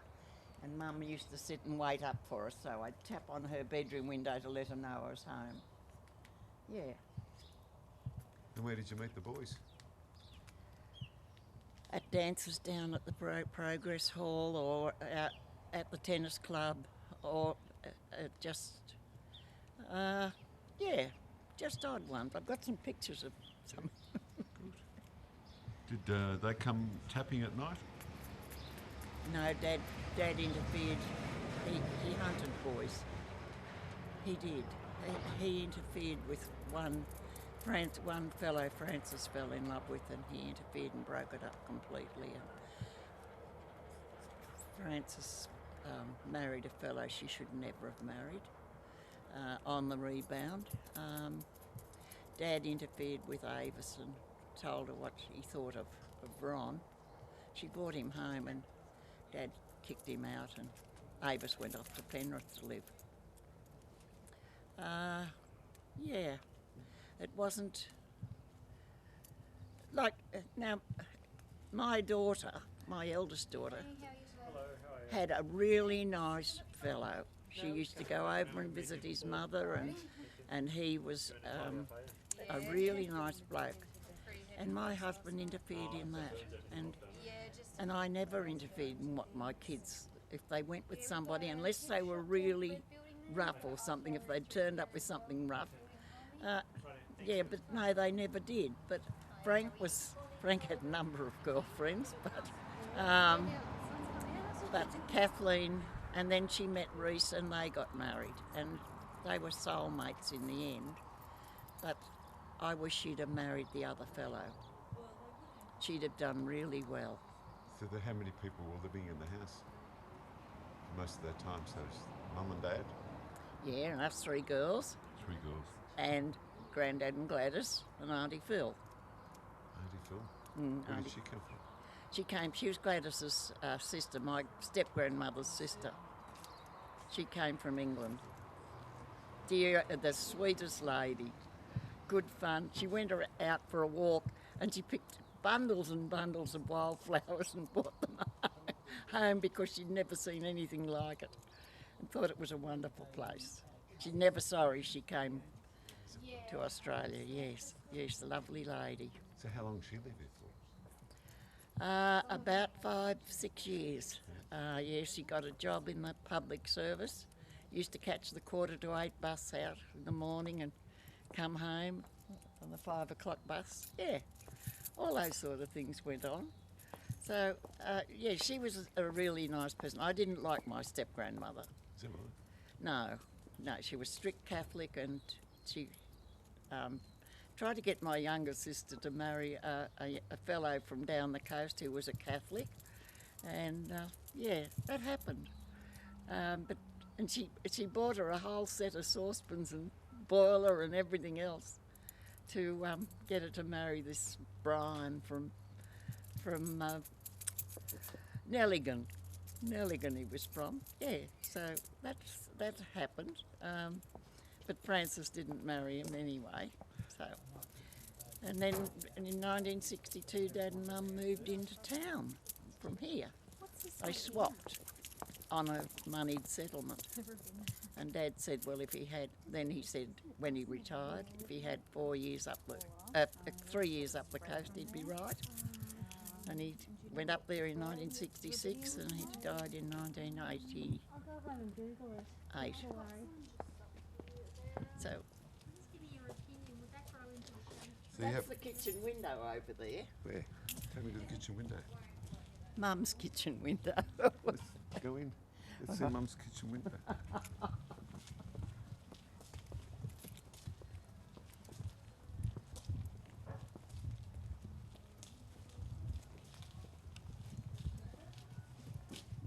Do you want to go round the back or through there? Which way did you go when you were a kid? When I was a kid. that used to have a door on the edge of the veranda.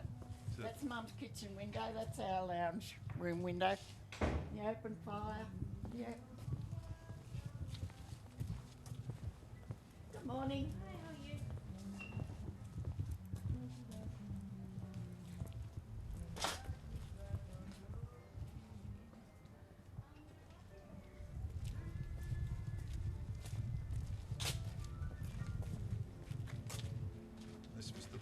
That used to be my bedroom on the end. There, over the cellar. You had a cellar as well? Yeah, I guess, I don't know whether the cellar is still there, but there's a door in. But that used to be my bedroom. Good morning. You're the lady that used to live here. I don't know why we're doing this, but Emmanuel. Trip down memory lane. You Trip can down. go in if you want. Do you want to go in and have a look? What do you use it for now? Well, that's our kitchen, and the cellar's still there. It floods That's- with water it all does, the time. yes. Yeah, and we used to have to bail it out We as pump kids. it out And now, Dad, yeah. Dad brought Jim Fraser out here once, and they got down in there, and he had about 300 bottles of home brew, and he used to cook it on the fuel stove in a big honey tin, and put a slice of very badly burnt toast on top so the smell wouldn't get out and go all around the house. Give him away. But Jim Fraser went home with half a dozen bottles of Dad's Oh. home brew. I'll go around and open the door. And you That's can all right. walk No, in. no. We don't want to put anybody out. You don't like putting people out? No. So who did the wood? Who chopped the wood? We all did. We all chopped wood. Yeah, it was under a willow tree down the back here. Is that right? That was where our wood heap was. Yeah. Yeah. So all this was sort of, well, like this, because the night man used to call and the toilet was just past here. So, yeah, was an outside toilet.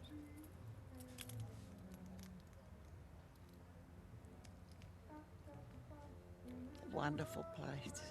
The changes in coming out here, and I got on the Dairy Flat Road, and then I saw no through road. No, but yeah. So the kids would come in and sort of come from the back and say, Hazel, you home? No? There's the cellar. It's still there. Oh, darling, and it still There's feels. no booze in there, though. It's a real cellar. My father built that. This Really? was my bedroom, and one night he left the lids open on the cellar, and I came in, the light wasn't working, and I came in, and I often think about it, how the hell I didn't step over to close the slats or anything. I often wondered about it, but Dad left it open. So was this here, this top part? Was No. It was just a stairway? No, there was just the stairs down, and that was all lift-up lids on the cellar. Yeah, yeah. And he had That's a very big, deep hole, isn't it? house up that end because there was a place you could get in. Oh, okay. Yeah, we had a cooler outside the back door with tadpoles in the top. Yeah, and Mum used to put the meat from 36 to 52. So yeah, it was great. But us three girls, my father had three girls. He lost a little baby boy with seasickness on the way out from England. And after Mum and Dad died, we found out that we had a little baby sister who only lived 4 or 5 hours, buried in the Queanbeyan Cemetery. And so Dad had three girls, but we had to work like three boys. We were either down the back cutting thistles or cutting lucerne in the... So this would have been all just farm. It was sort of bare when big, Dad moved yeah, in, yeah. He wilderness. planted a hedge, so you had two hedges this side of the Yeah. house and one hedge the other side from the house up, and then across the front. So we had the square in the front, which was full of roses and gardens. And yeah, we sort of, Dad had to get something. I was saying to Emmanuel, we planted those pine trees at 9 o'clock at night in a storm. Dad had made us dig all the holes for them. They were coming. And he arrived So home what with year them. would that have been? That would have been... 1947, round about 47, then. wow.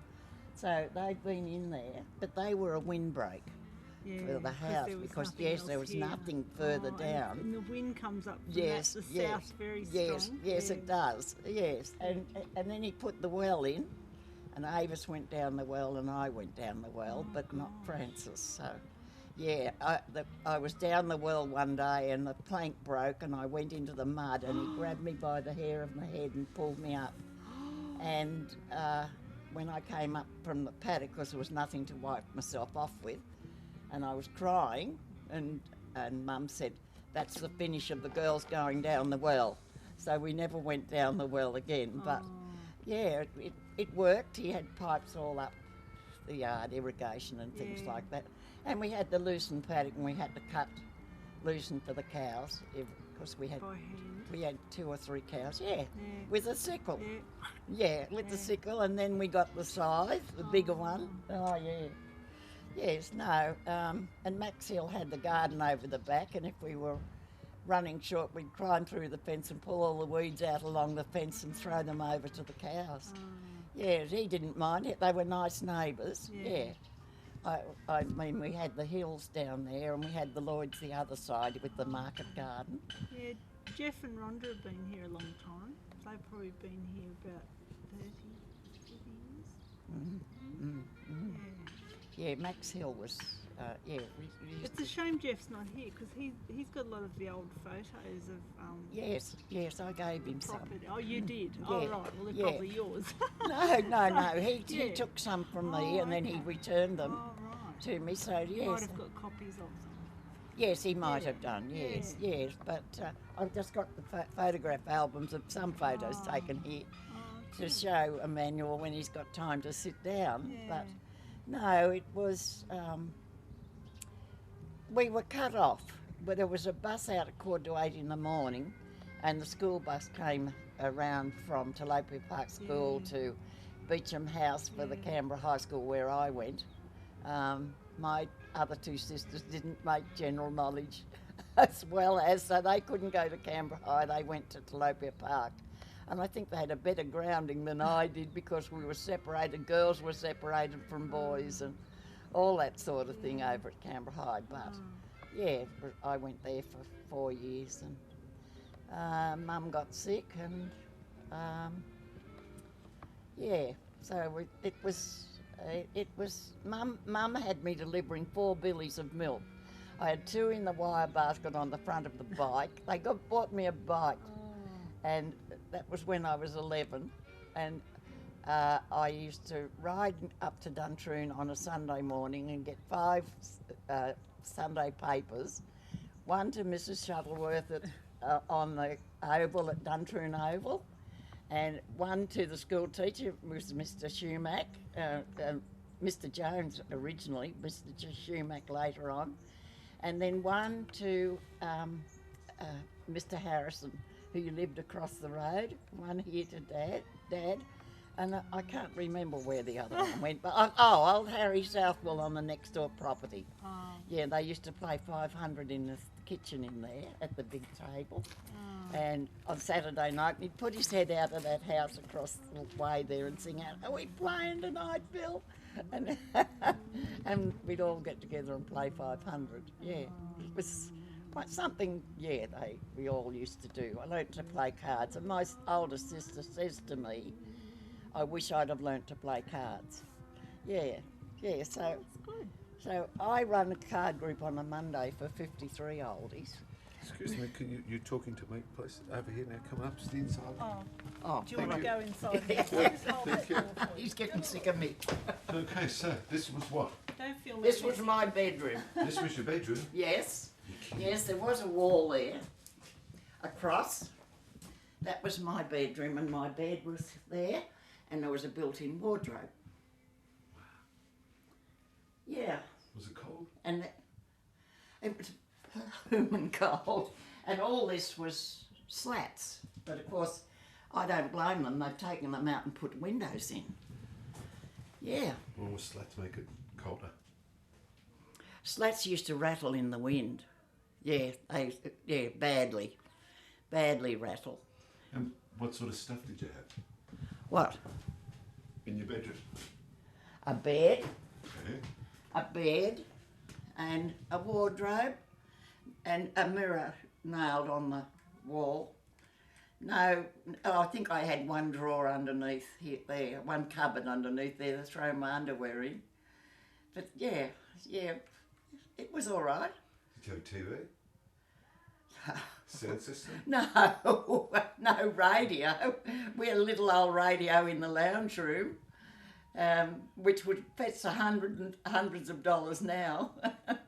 But it was just, and with first like Fraser used to come on at night, and we'd listen to that, and Ava would listen to Ben and Sam. Yeah. And what was, so there was a wall here? Yes, there was a wall here. And the door was in, from there, was it? No, that wasn't there. So how'd you get in and out? I came in here and went through the kitchen. How'd you do that? Well, there was a door this side. What colour's going in the So kitchen? Where's the kitchen? Right behind you. This is the kitchen here? This was the back veranda. Dad had a table here, and he spent a lot of time. When he came home from the war, he was covered in carbuncles and tinea, and he used to sit in an old chair here while he got better. And I used to treat his carbuncles and boils for him with gentian violet, and I used to paint all his feet with gentian violet. He had dreadful tinea. He nearly lost a couple of toes. But I think Dad and I cemented a lot of feeling then. What do you mean feeling? Now, there's the kitchen door in there, darling, but this is going into the... What do you mean you cemented? I think he realised that, yeah, he needed some help, and I was the one that came forward. Somebody had to. In the end, I was able to go out onto the... See, this was a cupboard. This was where I'm standing, was the hat and the linen cupboard. And this was our lounge room. This was your lounge room? It's quite a big lounge room, isn't it? Well, it's different. It's different because the fireplace used to be here. Never there. See, where that used to be the door into our lounge room. And of course this was all part of the kitchen. So this is kitchen? Yeah, it's got to be. But there was more of it. So that was a wall there? A wall with a door in. Yeah. See, they've taken bits out of the house because they've made it to suit them and what they want to do. But yeah, that's the kitchen window, and we used to have a sink here, and Mum would peel the potatoes there, and oh, that's where the fuel stove was. Of course, that's where the fuel stove was. What's a fuel stove? Thing you burn wood in and heat the oven up. My mother used to make some beautiful cakes and pastries and rabbit pie and all that sort of thing in that. Stuffed marrow was wonderful. Yeah, my mother was a pretty good plain cook. But yeah, that's where the old fuel stove used to be. Yeah, and the laundry was out the back. That's what was out the back door, was the laundry. And so what was here, the kitchen table? Big kitchen table, yeah. Where was that? Sitting along there and through that wall, because that wall's new. So that's in your wall? That's been put in, yeah. And the laundry was behind that, and the stairs down into the backyard. So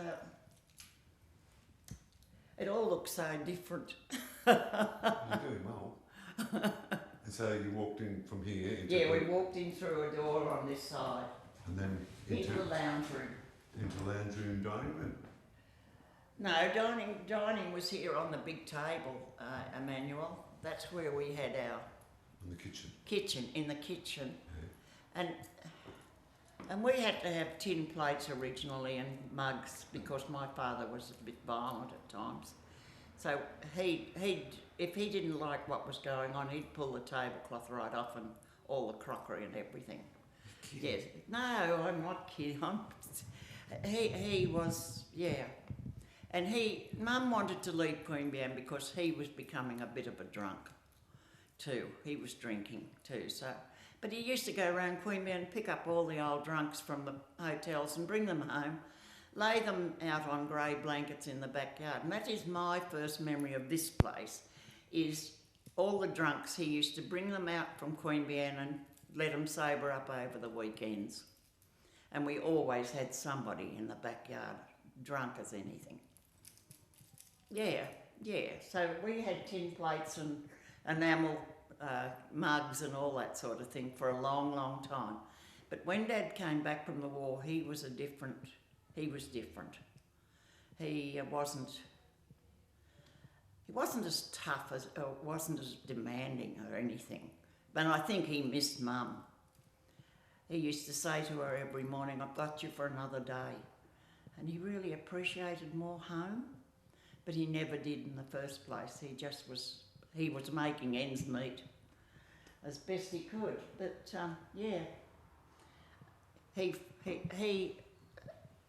he worked Avis into the ground at weekends, more than he did Francis and I.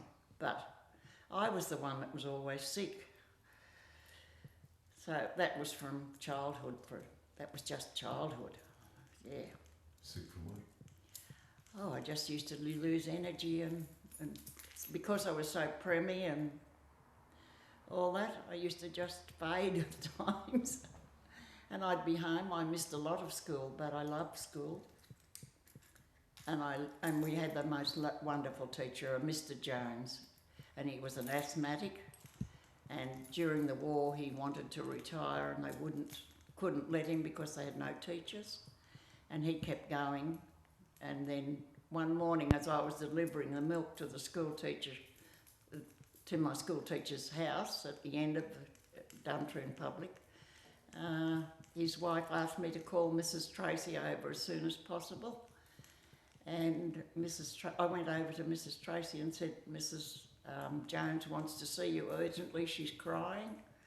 And so Mrs. Tracy went across and I waited, and she came back about an hour later and said, "Your school teacher died in the night with an asthma attack." And so we had a lovely lady come and live with Mrs.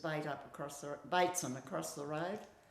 And she taught us for the finish of the year. We had about 6 weeks off work before they got off school, before they gave us a teacher.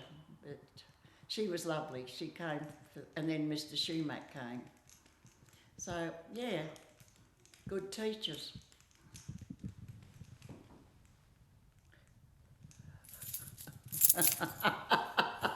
Sorry, I'm nervous. So this was the hallway?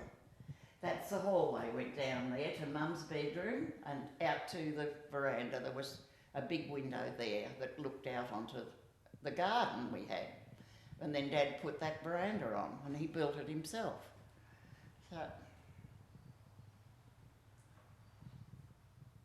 So let's go this way. So this was the front door was here, was it? No, the front door was around here, round this way.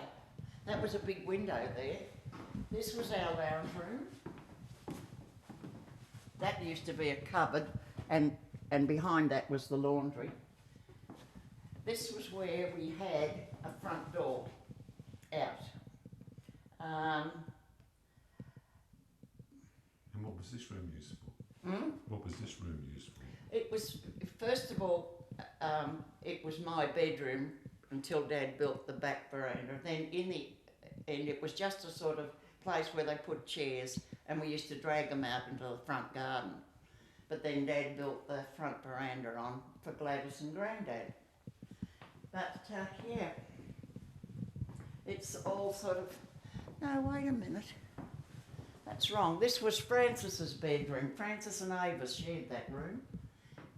The front door must have been, yeah, it must have been there.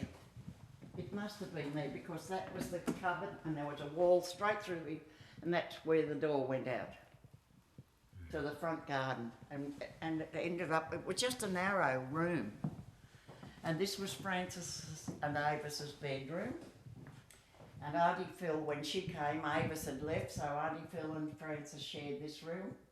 There was 2 single beds in there. And that was our bathroom. Chip heater, and this was Mum's bedroom. You used to tap on that window to let her know I was home. There was a big cupboard here. Yeah, there still is. But yeah, big cupboard there, and Mum had a dressing table across this corner, which Kathleen's got. And yeah. Did you spend any time in here? Hmm? Did you spend any time in here? In Mum and Dad's bedroom? Yeah. No, not really.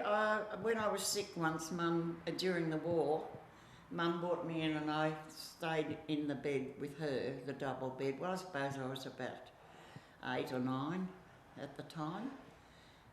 Dad was in the army, and yeah. So that's where Mum and Dad were. And this was Gladys and Granddad's bedroom with a big cupboards all down and a dressing table on that side, double bed. And we all got together for Christmas out here on this back veranda. Call the back. This front veranda, yeah. 19 we had one Christmas dinner out here on the big kitchen table and some planks and tablecloths all over it. 19, all people we'd met from the Air Force and a few army blokes as well. And they came, Mum invited everybody who wanted to come, because they used to come round occasionally and ask could they have some apples. And well, that's how we met people.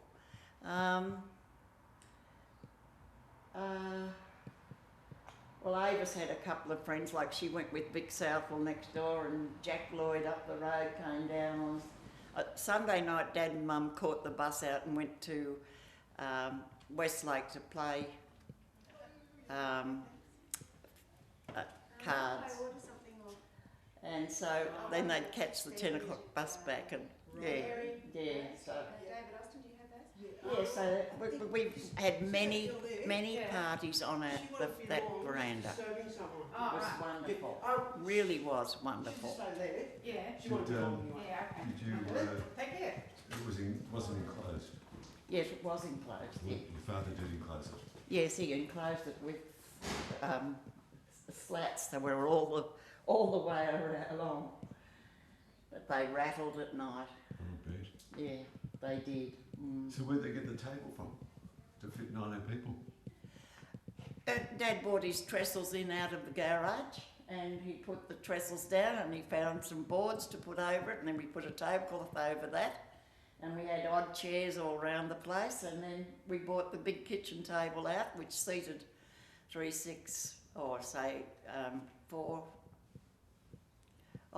about 8 of us, and then we had these big other tables.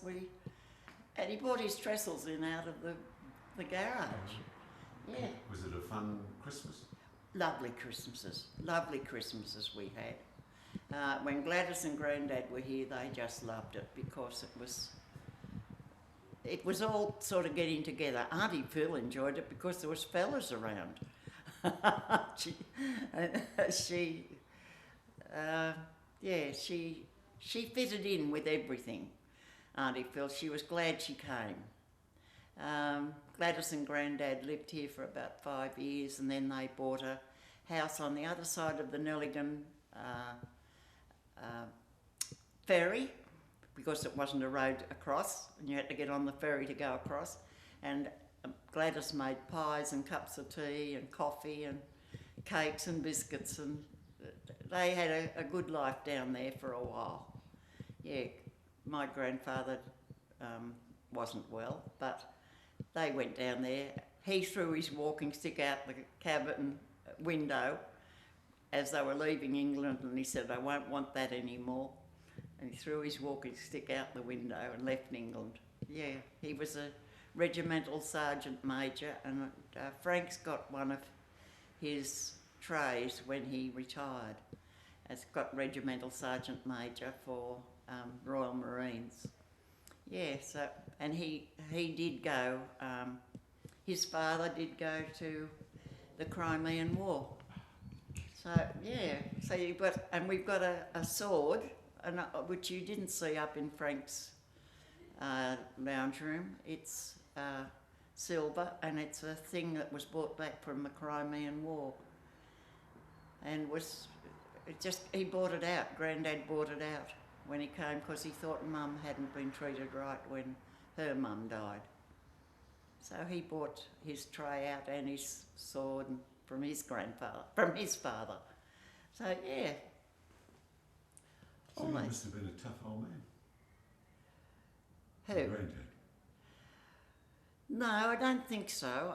I suppose he was a bit bossy because he was a regimental sergeant major. Yes, because he was. You should have a look at that sword or the dagger. It's long, and you should have a look at that sword and the tray. But he wasn't well even when he got here, but they did all right. Did your dad get him working on the farm? No, he was retired and in his 60s, and he wasn't a well man, but he did a lot of walking. He got himself a horse and started to ride all around the place, and yeah, he'd take Gladys to church in the old car, and yeah. He didn't do very much. He wasn't into gardening. That's the last thing for a regimental sergeant major. So this is where you get your bossiness from, is it?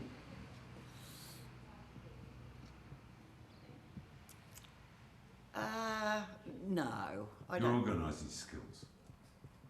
I don't know where they came from, but yeah, sometimes I curse them because I'm just good at organising people. And I don't think anybody else was.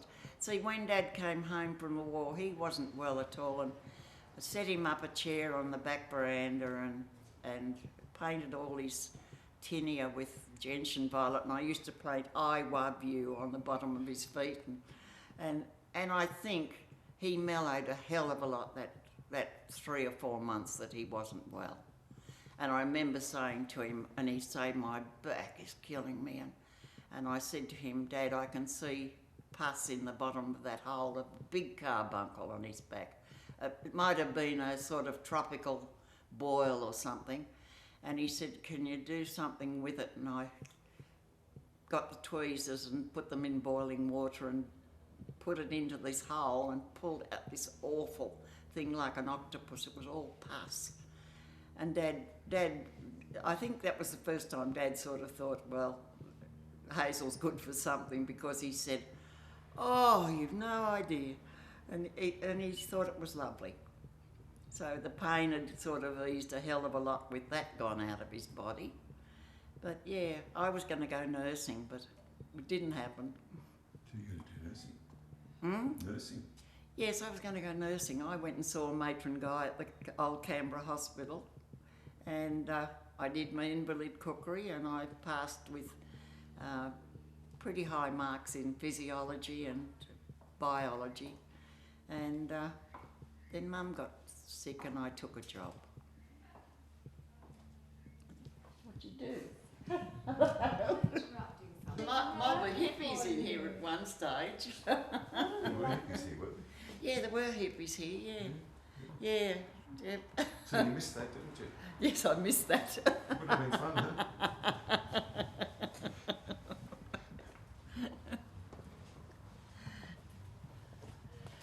Now, the garage used to be down the back there. So you had a garage? Yeah, Dad built a garage with... Oh, that's a story and a half. Yeah? We had a garage with a chook yard beside it as well, and we had some chooks in there, but the garage was there. Dad got a plug of gelignite off a bloke from the Department of Works. He's dead and gone. George Day gave him a plug of dynamite, and he started to dig a hole and it got too heavy, so he got this plug of dynamite. One Sunday afternoon, he lit the plug of dynamite in this hard rock. He drilled a hole right into it and he put the dynamite in. The shed roof went up 3 feet. All these rocks flew out and the roof came back down a foot off key and the chook yard got destroyed. That happened on a Sunday afternoon. We were all down playing tennis at the tennis court, that happened, and he built an air raid shelter underneath, and he'd seen on the Dairy Flat Road they were replacing the sleepers on the railway line. So he went out late at night in this old truck and he carted them over 3 fences, and then his shoulder was red raw. He pinched them from the railway yard and put them as a roof on top of the thing, but he used the stairs down as a pit to repair the truck underneath. Yeah, he was a good at lots of things. He was a bricklayer. He was resourceful. Yes, very resourceful. He had to be a manual in those days because we were cut off. But this is the side where the other orchard was, from Queanbeyan when I was 4. And I started at Duntroon Public School down the road to make up the numbers when I was 4. My goodness, So- my mum's an original Canberra. Is she? Yeah, What's her name? Her name was Mel Robbie. It's Mel Palmer now, but it used to be Mel Robbie. They used to live in the Causeway. Yeah, that's right. And they were she was And born in the the Lowell Sharps Maboglo. and the Keeleys and all that. Yeah, Yes. yes. And the Spearings was my grandma. Well, was my great grandmother. So Yeah. We used to on a Saturday night, we'd say to Dad, we had our, that used to be a big dip in the road down here, and we had our cosmetics under the bridge. All of the girls. Nobody wanted their kids to wear makeup. So down to the bridge, race along the gully, and take up your shoes and stockings and wade across the creek and go to the Causeway dance. Yeah, and then we had to try and make our way back. So we pretended we came on the bus. That's a long way. You can run when you're going to see the fellas and dance. I remember. And then Avis came home and we had to wipe off our lipstick down there and get rid of it before we came home in case Dad was up. So you kept it under the bridge? Yeah, we kept it under the bridge. Yeah, we all.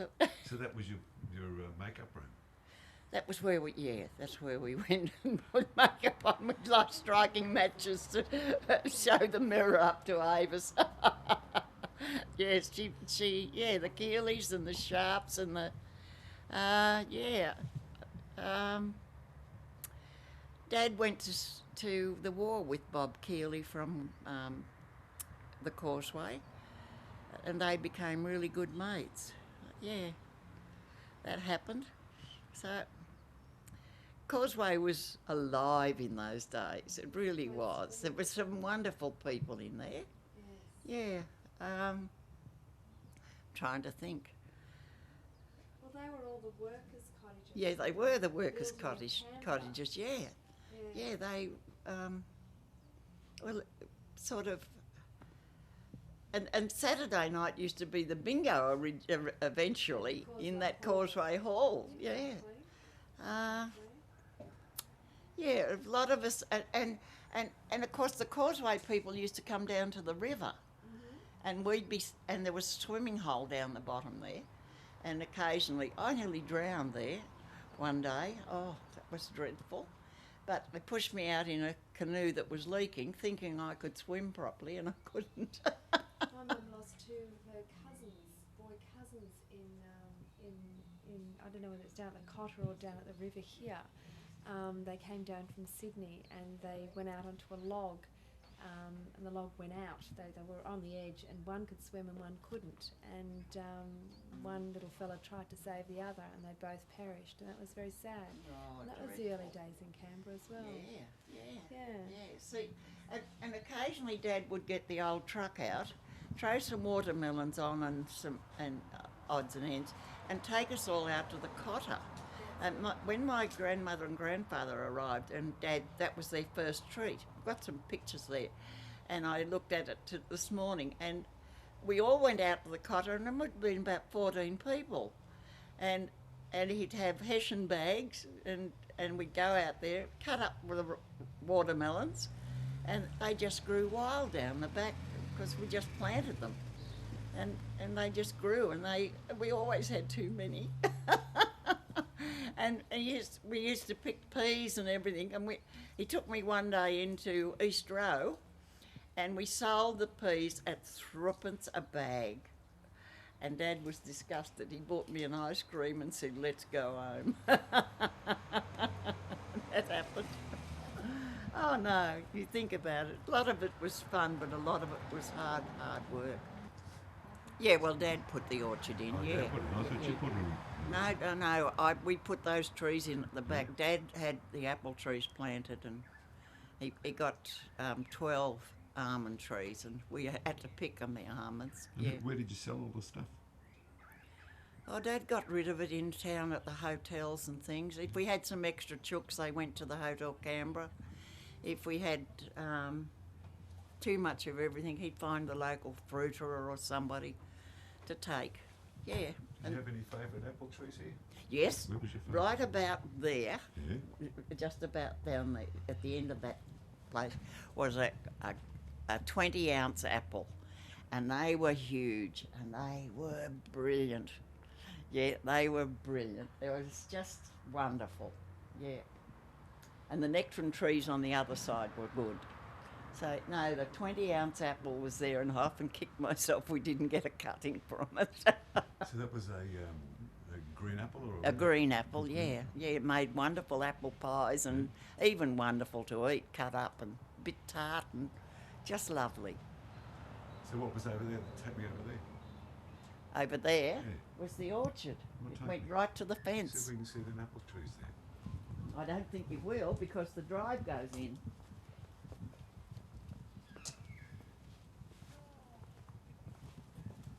So that thing was here?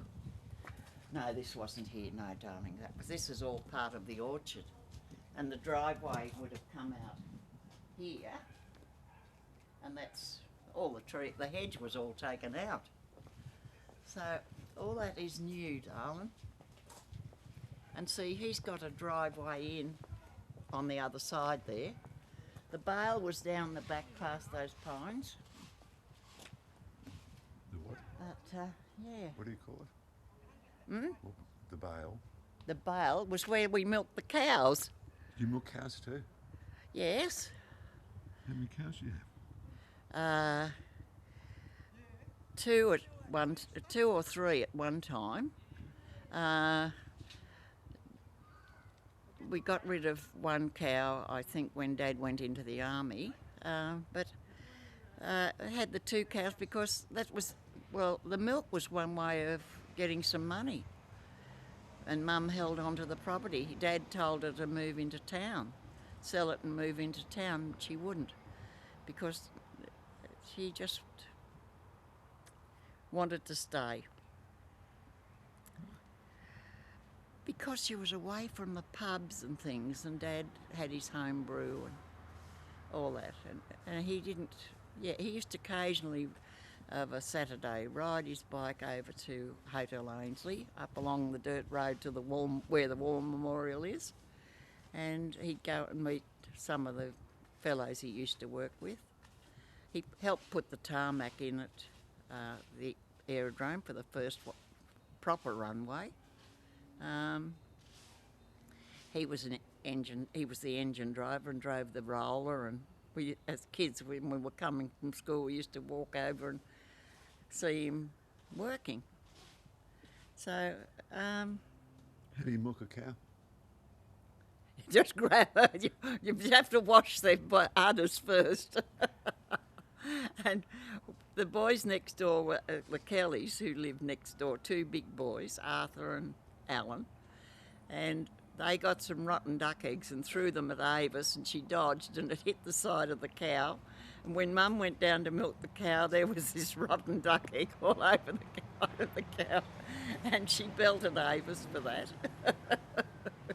Should have gone and got a bucket and washed the cow down. So where was the bale? The bale was way down the back from those Can we trees. walk down About, there? yeah. All right. Sure. Look here. Look.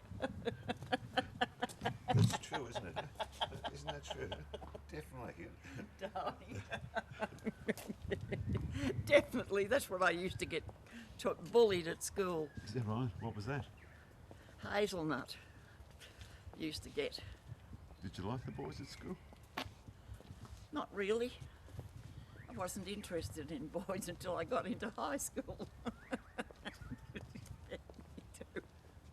What do you expect me to say to you? The bar was right down the back. Still further back. It was a big property. Yeah, it was a big property. I mean, all this changes that's happening here. It's amazing, isn't it? It is amazing. Look at that new building. I tell you. What would your dad thought of all this? Oh, he'd have done a heap too, yeah. But he was into growing vegetables and everything else.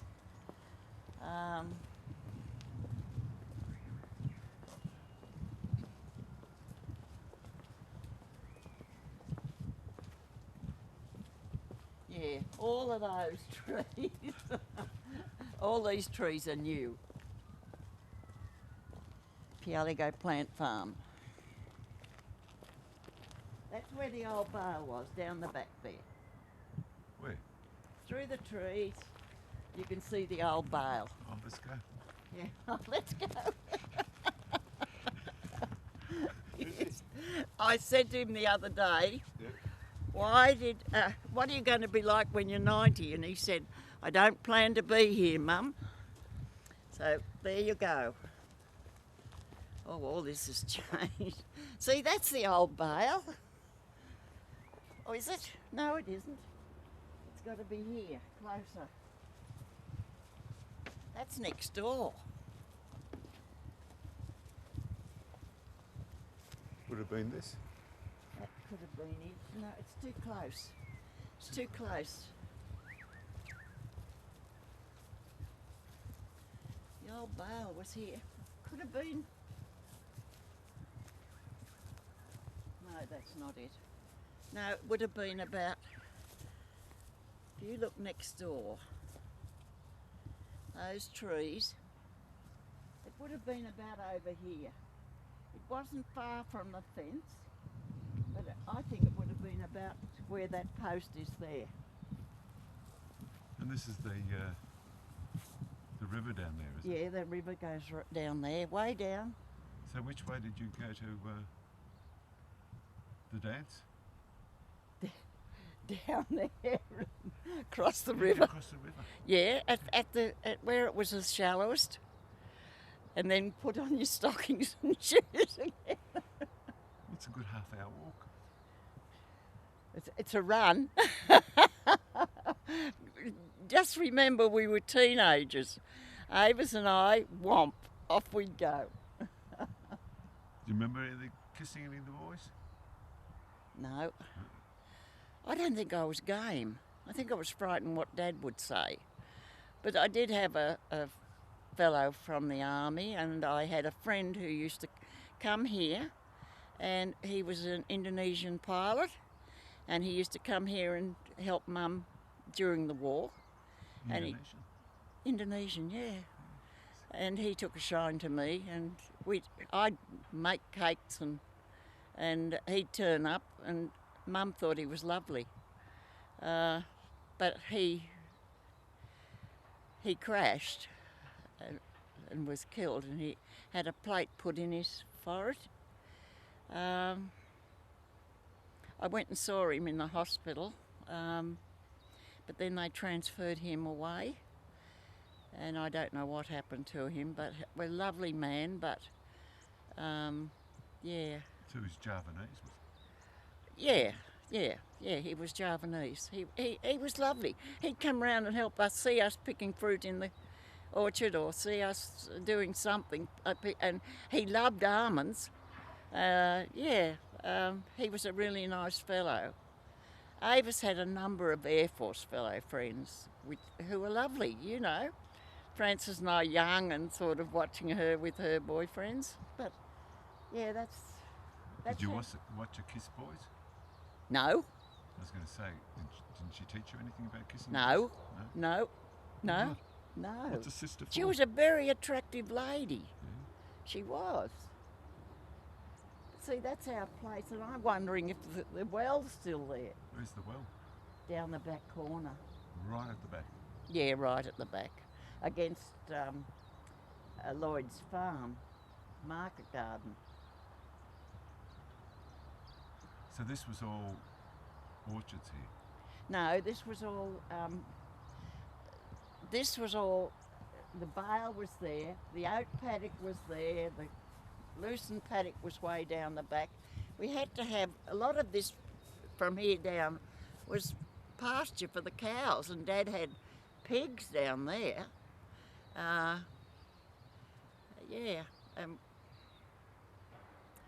That's where the piggery was. Gee, pigs. Because he was working at the Air Force, he could get all the rubbish, leftover meals and everything else, and he used to bring them home and throw them in for the pigs. And the abattoir, we had to get them to the abattoir in the old truck, and you were detailed. And one time we put a young calf in the back of the old car he had, and its foot went through the floorboards as we were travelling along the rough road to the Queanbeyan abattoirs. And a few cows we took to the Queanbeyan abattoirs, and we had to walk with them all the way to the abattoirs. And I thought they were just going to be adopted. They weren't. Dad said, oh, they're going into the yard, somebody will take them. And I thought they were being adopted out of somebody else's farm, but they weren't, they were being killed. So, yeah. So did you see that? Or you... No, I didn't see that. Dad made me wait at the gate. So, very naive, really naive kids in those days, not like they are nowadays. But you're country girls. Yeah, I suppose so, Emmanuel, but yeah. Just odd, very dumb. Dumb blonde. So you were blonde, were you? Dumb No, blonde. I wasn't. I was a redhead with freckles.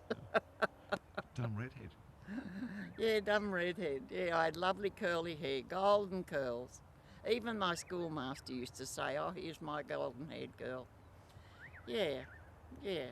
And we had one boy at school, and he had the biggest head ever of a kid, Tom Hubbard, and he was a brain. He could read one page of a book and then recite it back to you. Wow. Mr. Jones just had to cope with him as well as 6 classes in the one room. Kitty, tell us about 6 classes in the one room. What was that like? Well, the older ones had to help the little ones sometimes. We had a coke heater in the classroom. It didn't do much for the warmth in there, but we were all in one room, and the little ones had to behave themselves. He did have a cane, and occasionally he'd whack somebody. But don't forget, he was an asthmatic. And one day I walked into the headmaster's office, we called our headmaster, and here he was giving himself an injection in the thigh. I guess insulin or whatever. But he gave us all the lecture. I don't think he knew who it was, but as soon as I saw that, I backed out real quick. And he said nobody was allowed to walk into his office without knocking on the door first. But yeah, so I'd put Band-Aid on somebody and went to tell him that I'd put a Band-Aid on somebody in the playground.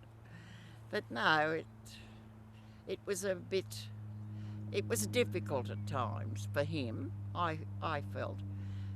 A few times I'd take kids into the other classroom if they were being disruptive or something, and he'd ask me to, Hazel, will you take those little ones away for a while? So, yeah, I think that's where I got my bossy boots. But he was a dear old man. He's buried in the St. John's Cemetery, and I loved him.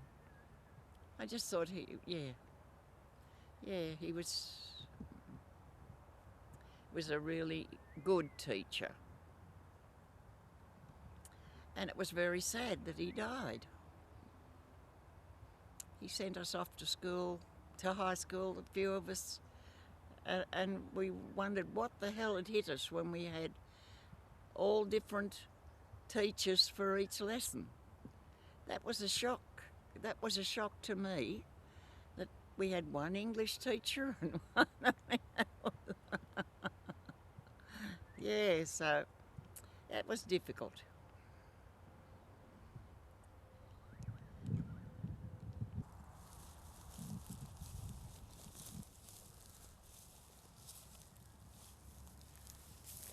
I don't remember those telegraph poles there. We had a cow, had twin calves over there, and both of their legs were back the wrong way. Yeah, that happened during the war. I cried my eyes out. They were beautiful, but both back legs were the wrong way. It was awful. She's got rose bushes. That's where we had oats growing. This was the cow paddock. Went down to the back fence. Your arms will be aching. Well, you've got bags you're carrying, it's the same thing. It doesn't matter. I know about bags, women's bags. You know. Well, I decided that I better have a look for some of the photos I had of here. Yep. And I couldn't find the ones of when we originally moved in, and there's one of Dad in the back garden, back of the house, walking away from the back of the house, and the hedge was planted. And they were only little at that stage, but they went up to 6 or 8 feet high, and they had to be pruned every now and again. Oh, I'm taking you through the rough, aren't I? Was it good living in Pieliga? Eh? Was it good living in Pieliga? In a way, yes. When you realised that Dad was drinking too much in Queanbeyan, and Mum wanted to get out of Queanbeyan, away from all the drunks, because they'd come round to the house, and that's something I do remember. They'd come round to the house and ask Dad for help, and Mum would give them a meal. And I think about it, and I think she got to the stage where she just couldn't manage any longer. And when they got £400 from England out of her mother's estate,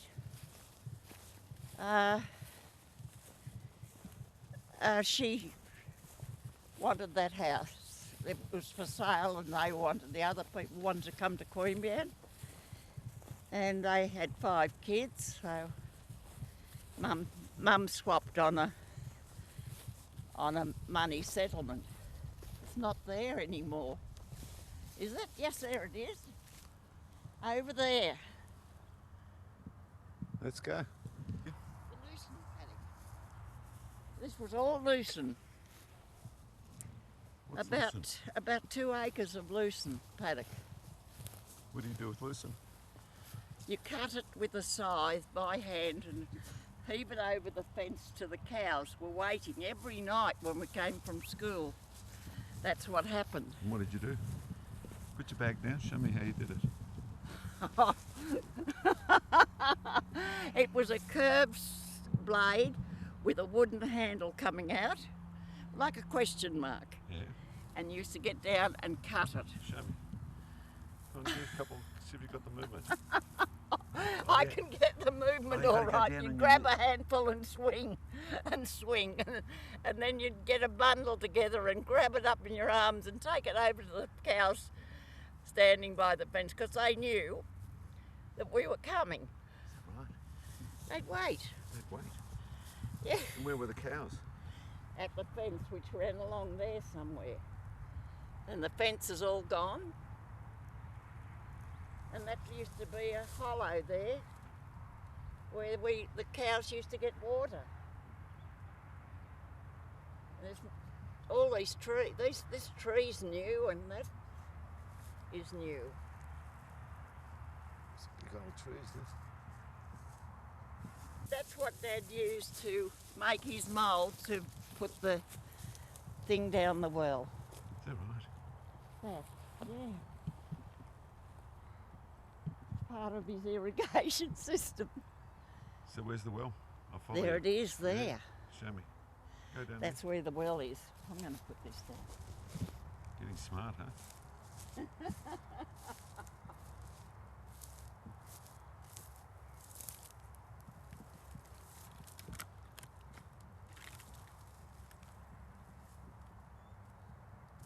Emmanuel, the water from the river came right up here and went over the top of the well and was up into nearly to the back of our house. Really was. So that was the flood of what? What year? Remember? I thought country people remember those sort of things. Dad had his motor up on this thing. Dad had his motor on top of this thing, and during the flood, the water came right up and was right up nearly to the house, and all that side sank, and Max Hill helped Dad get the thing out of the well and lift it up and bring it up, because I was here and helping Dad and I couldn't help him. But that's my father built that.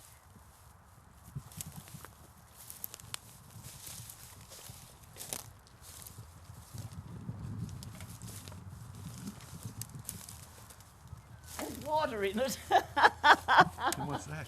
Look, you can see that. I've been down there. You've been down there? Yep. On the ladder. Is that the one you... That's when I fell in. The board broke under my foot.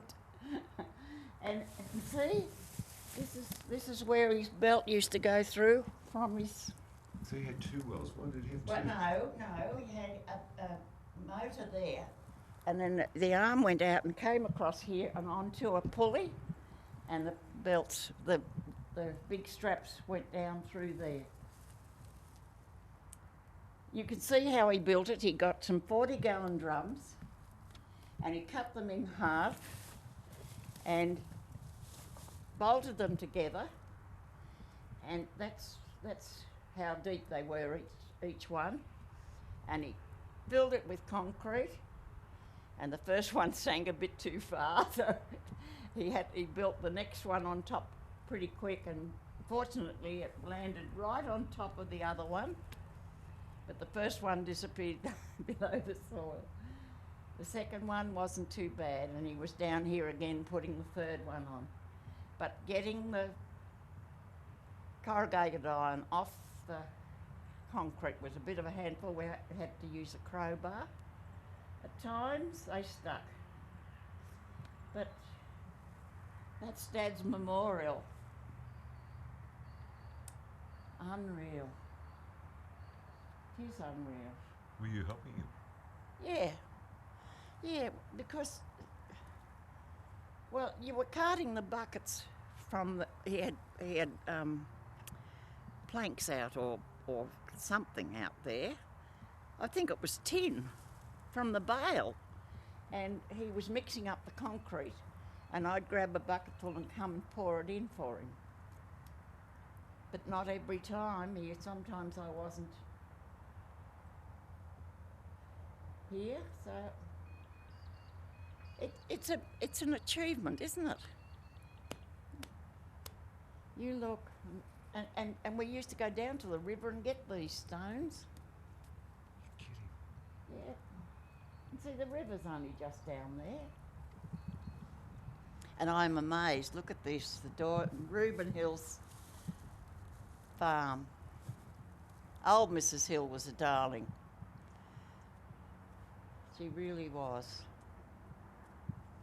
And Mrs. Lloyd used to make, on the other side of the Beltana Road, used to make beautiful pancakes and scones, and we'd be round there with Gwen Lloyd and Dave Lloyd. Dave Lloyd got killed during the war, and Ron.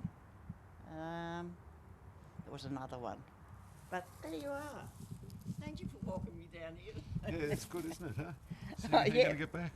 Eh? How are you going to get back? I'm going to get back. So, if this is your dad's memorial, the question comes, what's yours? I don't have one, darling. I mean, my sister said to me when she was dying, she said, I haven't done enough, I haven't left anything that's good behind. And I said, you certainly have. You've got a lovely son and I love him and I'll keep an eye on him. And that was Adrian. Well, you can't live your life through your kids. Well, at least Frank's made an impression. He had his, I went and had my fortune told at one stage. And this lady said, oh, I just love your child's life. She said, he's going to have a wonderful life. There'll be no money, but he'll have a wonderful life. She said, and so much is going to happen in his life. And Kathleen, she threw the cards out and said, oh, this one's going to have money. You'll have no trouble with this one. Now I'm having all the trouble with Kathleen at the moment, and I think, oh, I can't stand it. She is so depressed, it's impossible. And then Marion, and then she said, then we come to the troublesome one.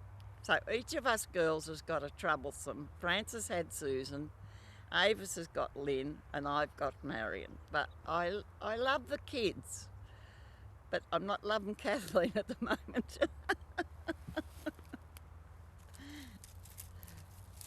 But we'll get there. You got time to get there?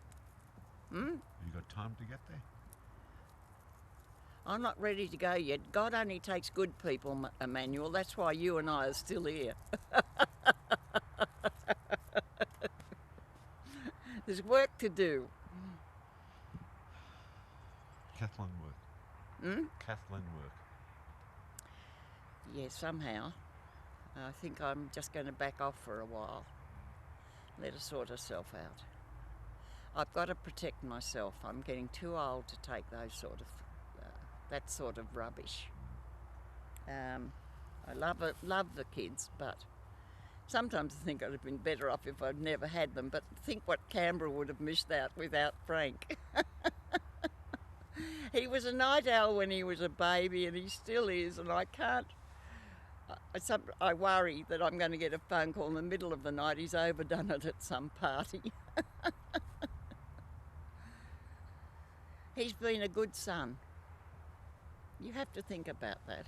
He's been a good son. Nobody's perfect, and I'm least of all me. So, and your wife's cooking lunch without you there. So come on, I'm going to buy you lunch. Okay. Where are we going for lunch? I don't know. In the Rodneys. Hey. See? So that's nothing in there. That's nothing, no, that's solid. That's solid. That's solid concrete. You have to admire him for being able to make it and put that in, and it goes right through. I mean... So where did he learn that from? Hmm? Where did he learn that from? He was a boiler maker in England, and they built boilers in England in those days with concrete. And he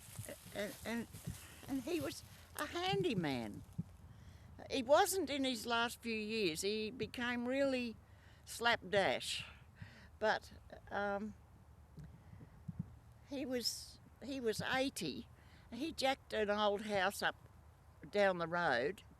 He borrowed a big jack, jacked it up, and put 350 bricks underneath. And he put the piers in and everything else. And when the fellow came back up to his coast house, all the bricks were gone. And he said, "Oh, the bricks are gone."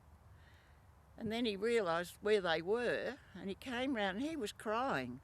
He said to Dad, "I can't believe you did that for me." He said, "I am so grateful," because he said, "I was just going to do a rough job." And he said, "That's brilliant." And Dad did that for him. And he came with some money, and Dad was embarrassed. And he said, and he gave Dad some money and he said, no, I can't, and he was crying. And he said, I came up to do that, and he said, now we can go fishing, Bill. So he took Dad fishing. Yeah, but yeah, Dad did that for him. He put foundations in for a house across the road because those people were living in a caravan every weekend and coming up and working. They dug their own foundations and then the bricks were there and Dad was good to neighbours.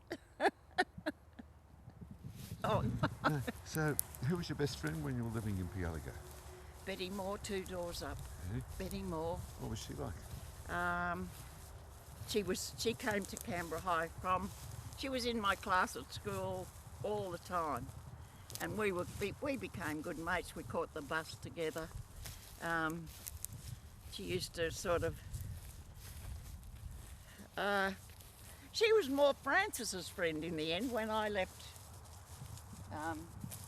When we went to high school, she ended up being Frances's friend, and they were good mates. But she died of cancer a number of years back, and I brought Frances came down from Brisbane, and I brought Franny out to see her.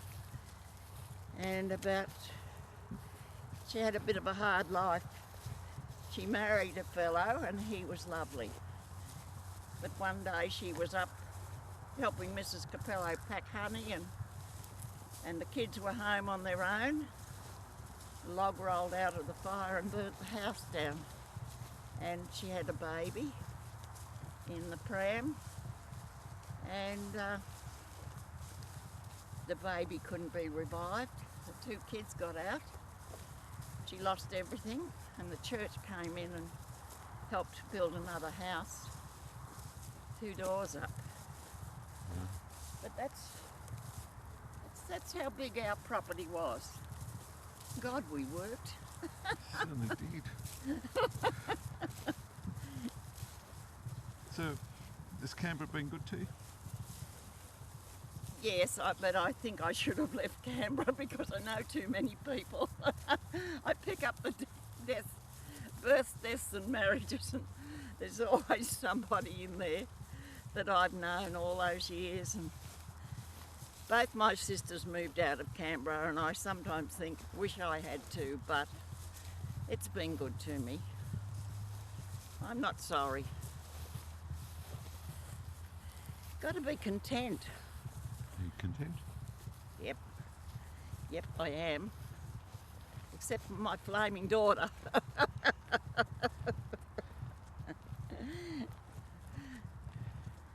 Don't put that bit in.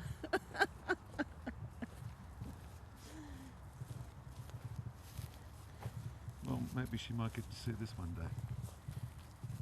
Oh, well. After we're long gone. Yeah.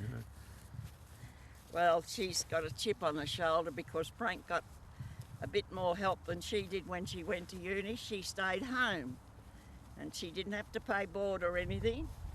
Frank went to Sydney, had to get a job down there. She could have got a job and life would have been much easier for her. We had no money and Dad had gone. It's amazing that you could still send them to university. Eh? It was amazing that you could still send them to university. But they got scholarships in those days. It was the only thing that helped Kathleen get through. Couldn't help her, I was too busy trying to make ends meet. So what have you learnt the most over all the years? What have you learnt? What's the most cherished? Oh, there's been some heartbreaking times, really has, but being a mum has been good, but I was left on my own when my husband left, and the kids didn't rally round. They went and did their own thing. You could go all weekend and not see anybody. And I was given a wide berth by the neighbours in case I was a danger to their husbands or something. So I don't know. I think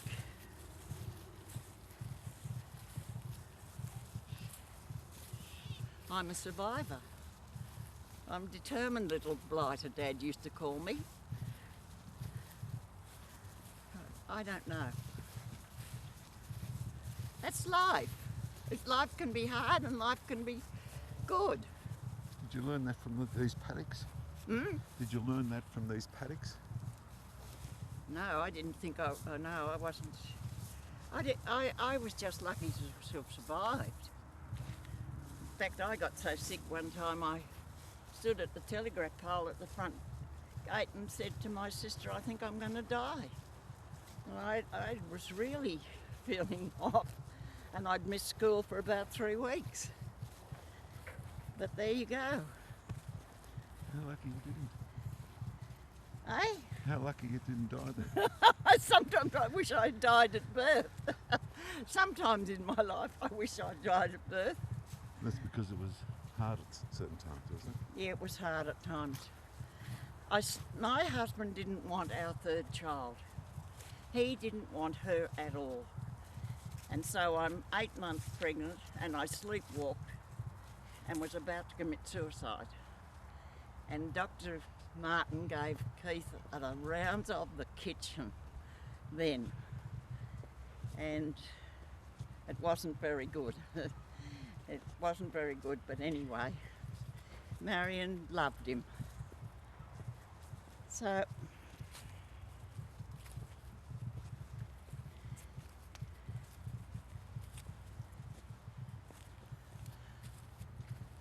turn that off.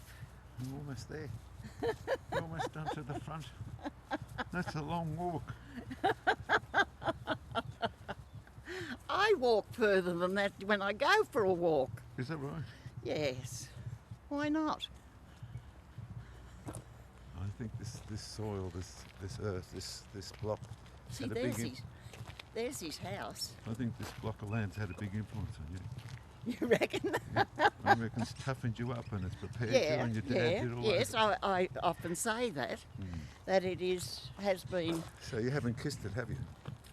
I kissed that down there. You did? Yeah. That was Dad's. And I've thought, okay, Dad was tough, but I think a lot of fathers were tough in those days. Don't you? Yeah. They had to be. Well, I reckon Dad and this earth, this block of land, has had a big influence on you. Yeah, I guess so. It's all childhood, isn't it? Yeah. Yeah. Are these trees? These 9, I can still feel my hands freezing. Well, touch it. Touch it then how many years later? Because it would have been a hole in the ground. It was a hole in the ground, all right. Dad was determined. And you don't realise, it was nearly midnight by the time we went to bed. And you're trying to get your homework done, and Dad comes home with so many bloody pine trees to plant. And at the back of the garage used to be where we stacked the oats. And this day, Frances was holding the horse's head while I was in the cage stacking the oats for Dad. And Frances said, "Oh, look what the horse has done." And it had eaten one of these pine trees off. And Dad immediately took the horse away. But she was made hold the horse's head.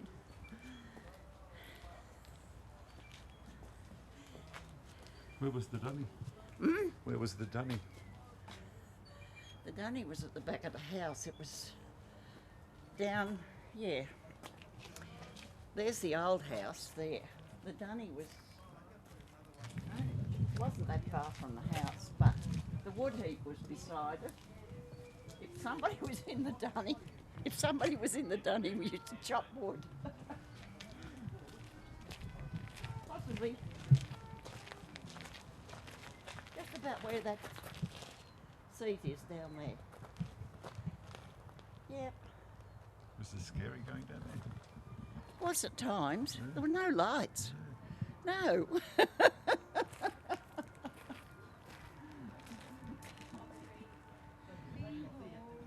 Did you ever discover anything about the new house or the old house? Oh yeah, how it's altered. Yeah, Dad made a fireplace. In front of the open fireplace was just board floors. Dad cut it all out, put in a steely box, and he broke up some blue and green bottles and mixed it with concrete and put it in there, and it used to sparkle. It used to sparkle, and it's gone. Some silly bugger took it out. Oh, Emmanuel.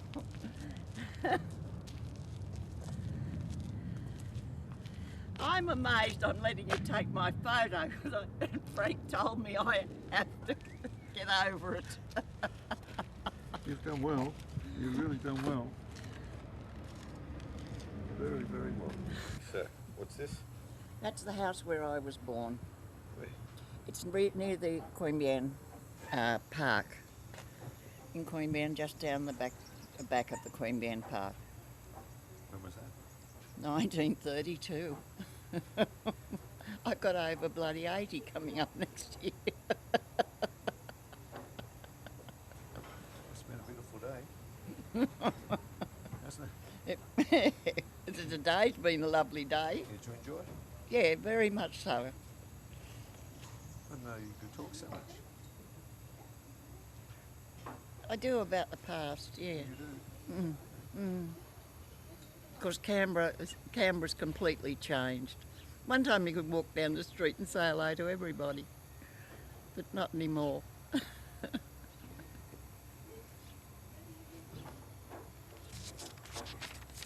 Remember living in it? Obviously not. No, I don't remember that at all. I just remember the kindergarten white circle on the floor, and that was my spot where I sat to listen to the teachers at kindergarten in Queanbeyan.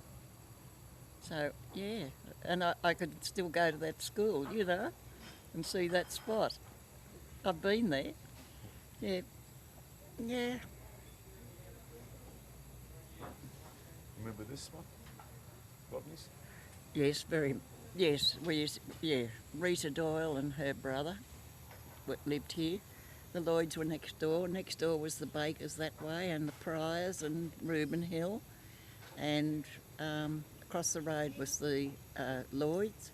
And Leila Lawrence married a fellow, Constance, and lived in a little house just down from the house. And the Barrys lived next door, and I was in love with John Barry.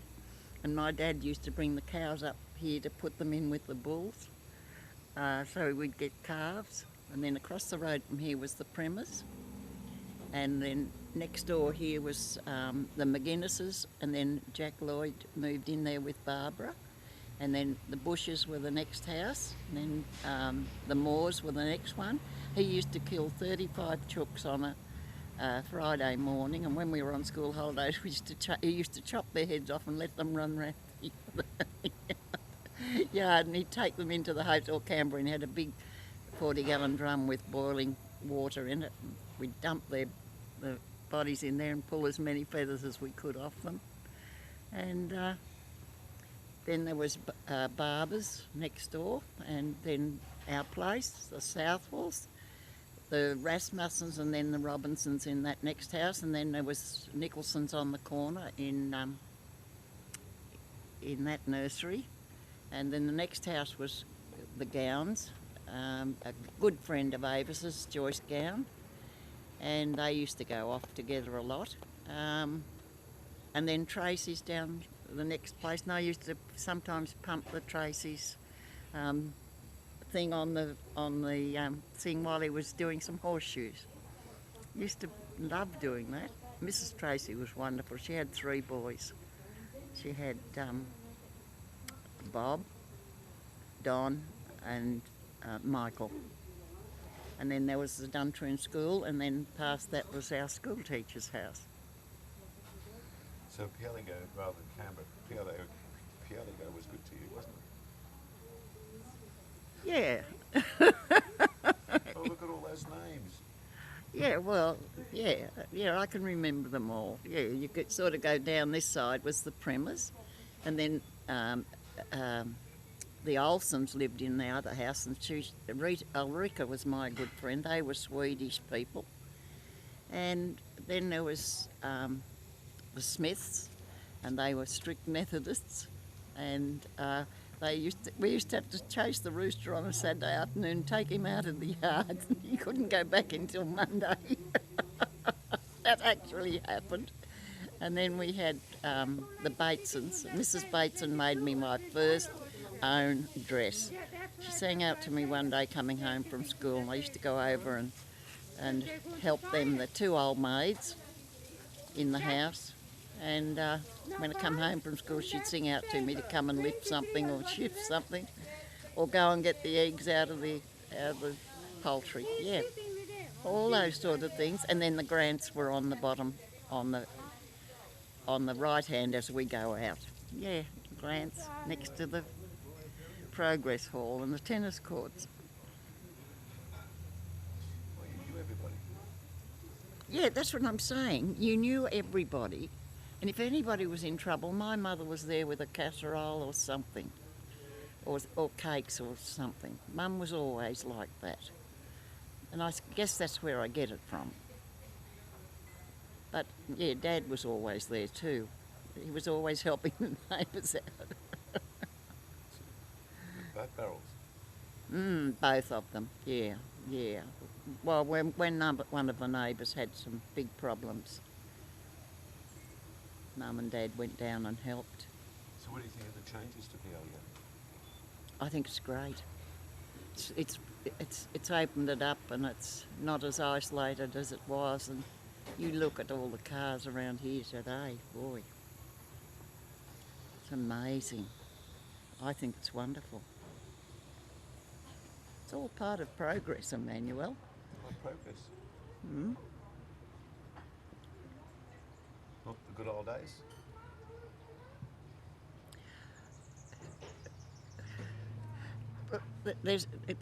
The good old days were a treatment for what's going to happen in the future. They did. They helped us survive. And I think if the young people of today got stuck in a depression or a mad thing, they wouldn't cope at all. No, they wouldn't cope at all. Do you think that's going to happen? I wouldn't be at all surprised, Emmanuel. I just think maybe that's a awakening up call for people. We are a lucky country, and if you think about it, when you see what's going on overseas, I have no ambition to travel. Frank thought London was dirty. Yeah, he loved Paris, and he'd like to go there again.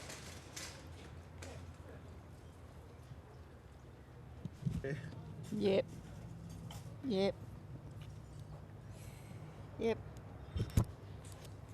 That's my mum in the nursing home. And that's my brother-in-law, Ron, who died of cancer 8 years ago. It's a full life, isn't it? It is a full life. That's my sister. We mucked around. That's Mum and Dad's house up the coast. My sister and Frances and I and Mum in the bed, and we mucked around pretending to be the Andrews sisters. And Mum thought it was lovely. That's the tree outside with bougainvillea over it. That's Frances's husband who died of cancer. Yeah, that's Dad in Avis's backyard, and this is Avis's family. 6 kids and husbands and... It's not bad. Not bad. The man and his wife, all those families. Yeah, all those families. Now here's the bit on Pialigo. Memories of Pialigo and beyond. What does it say? I don't know, I've forgotten. I've forgotten.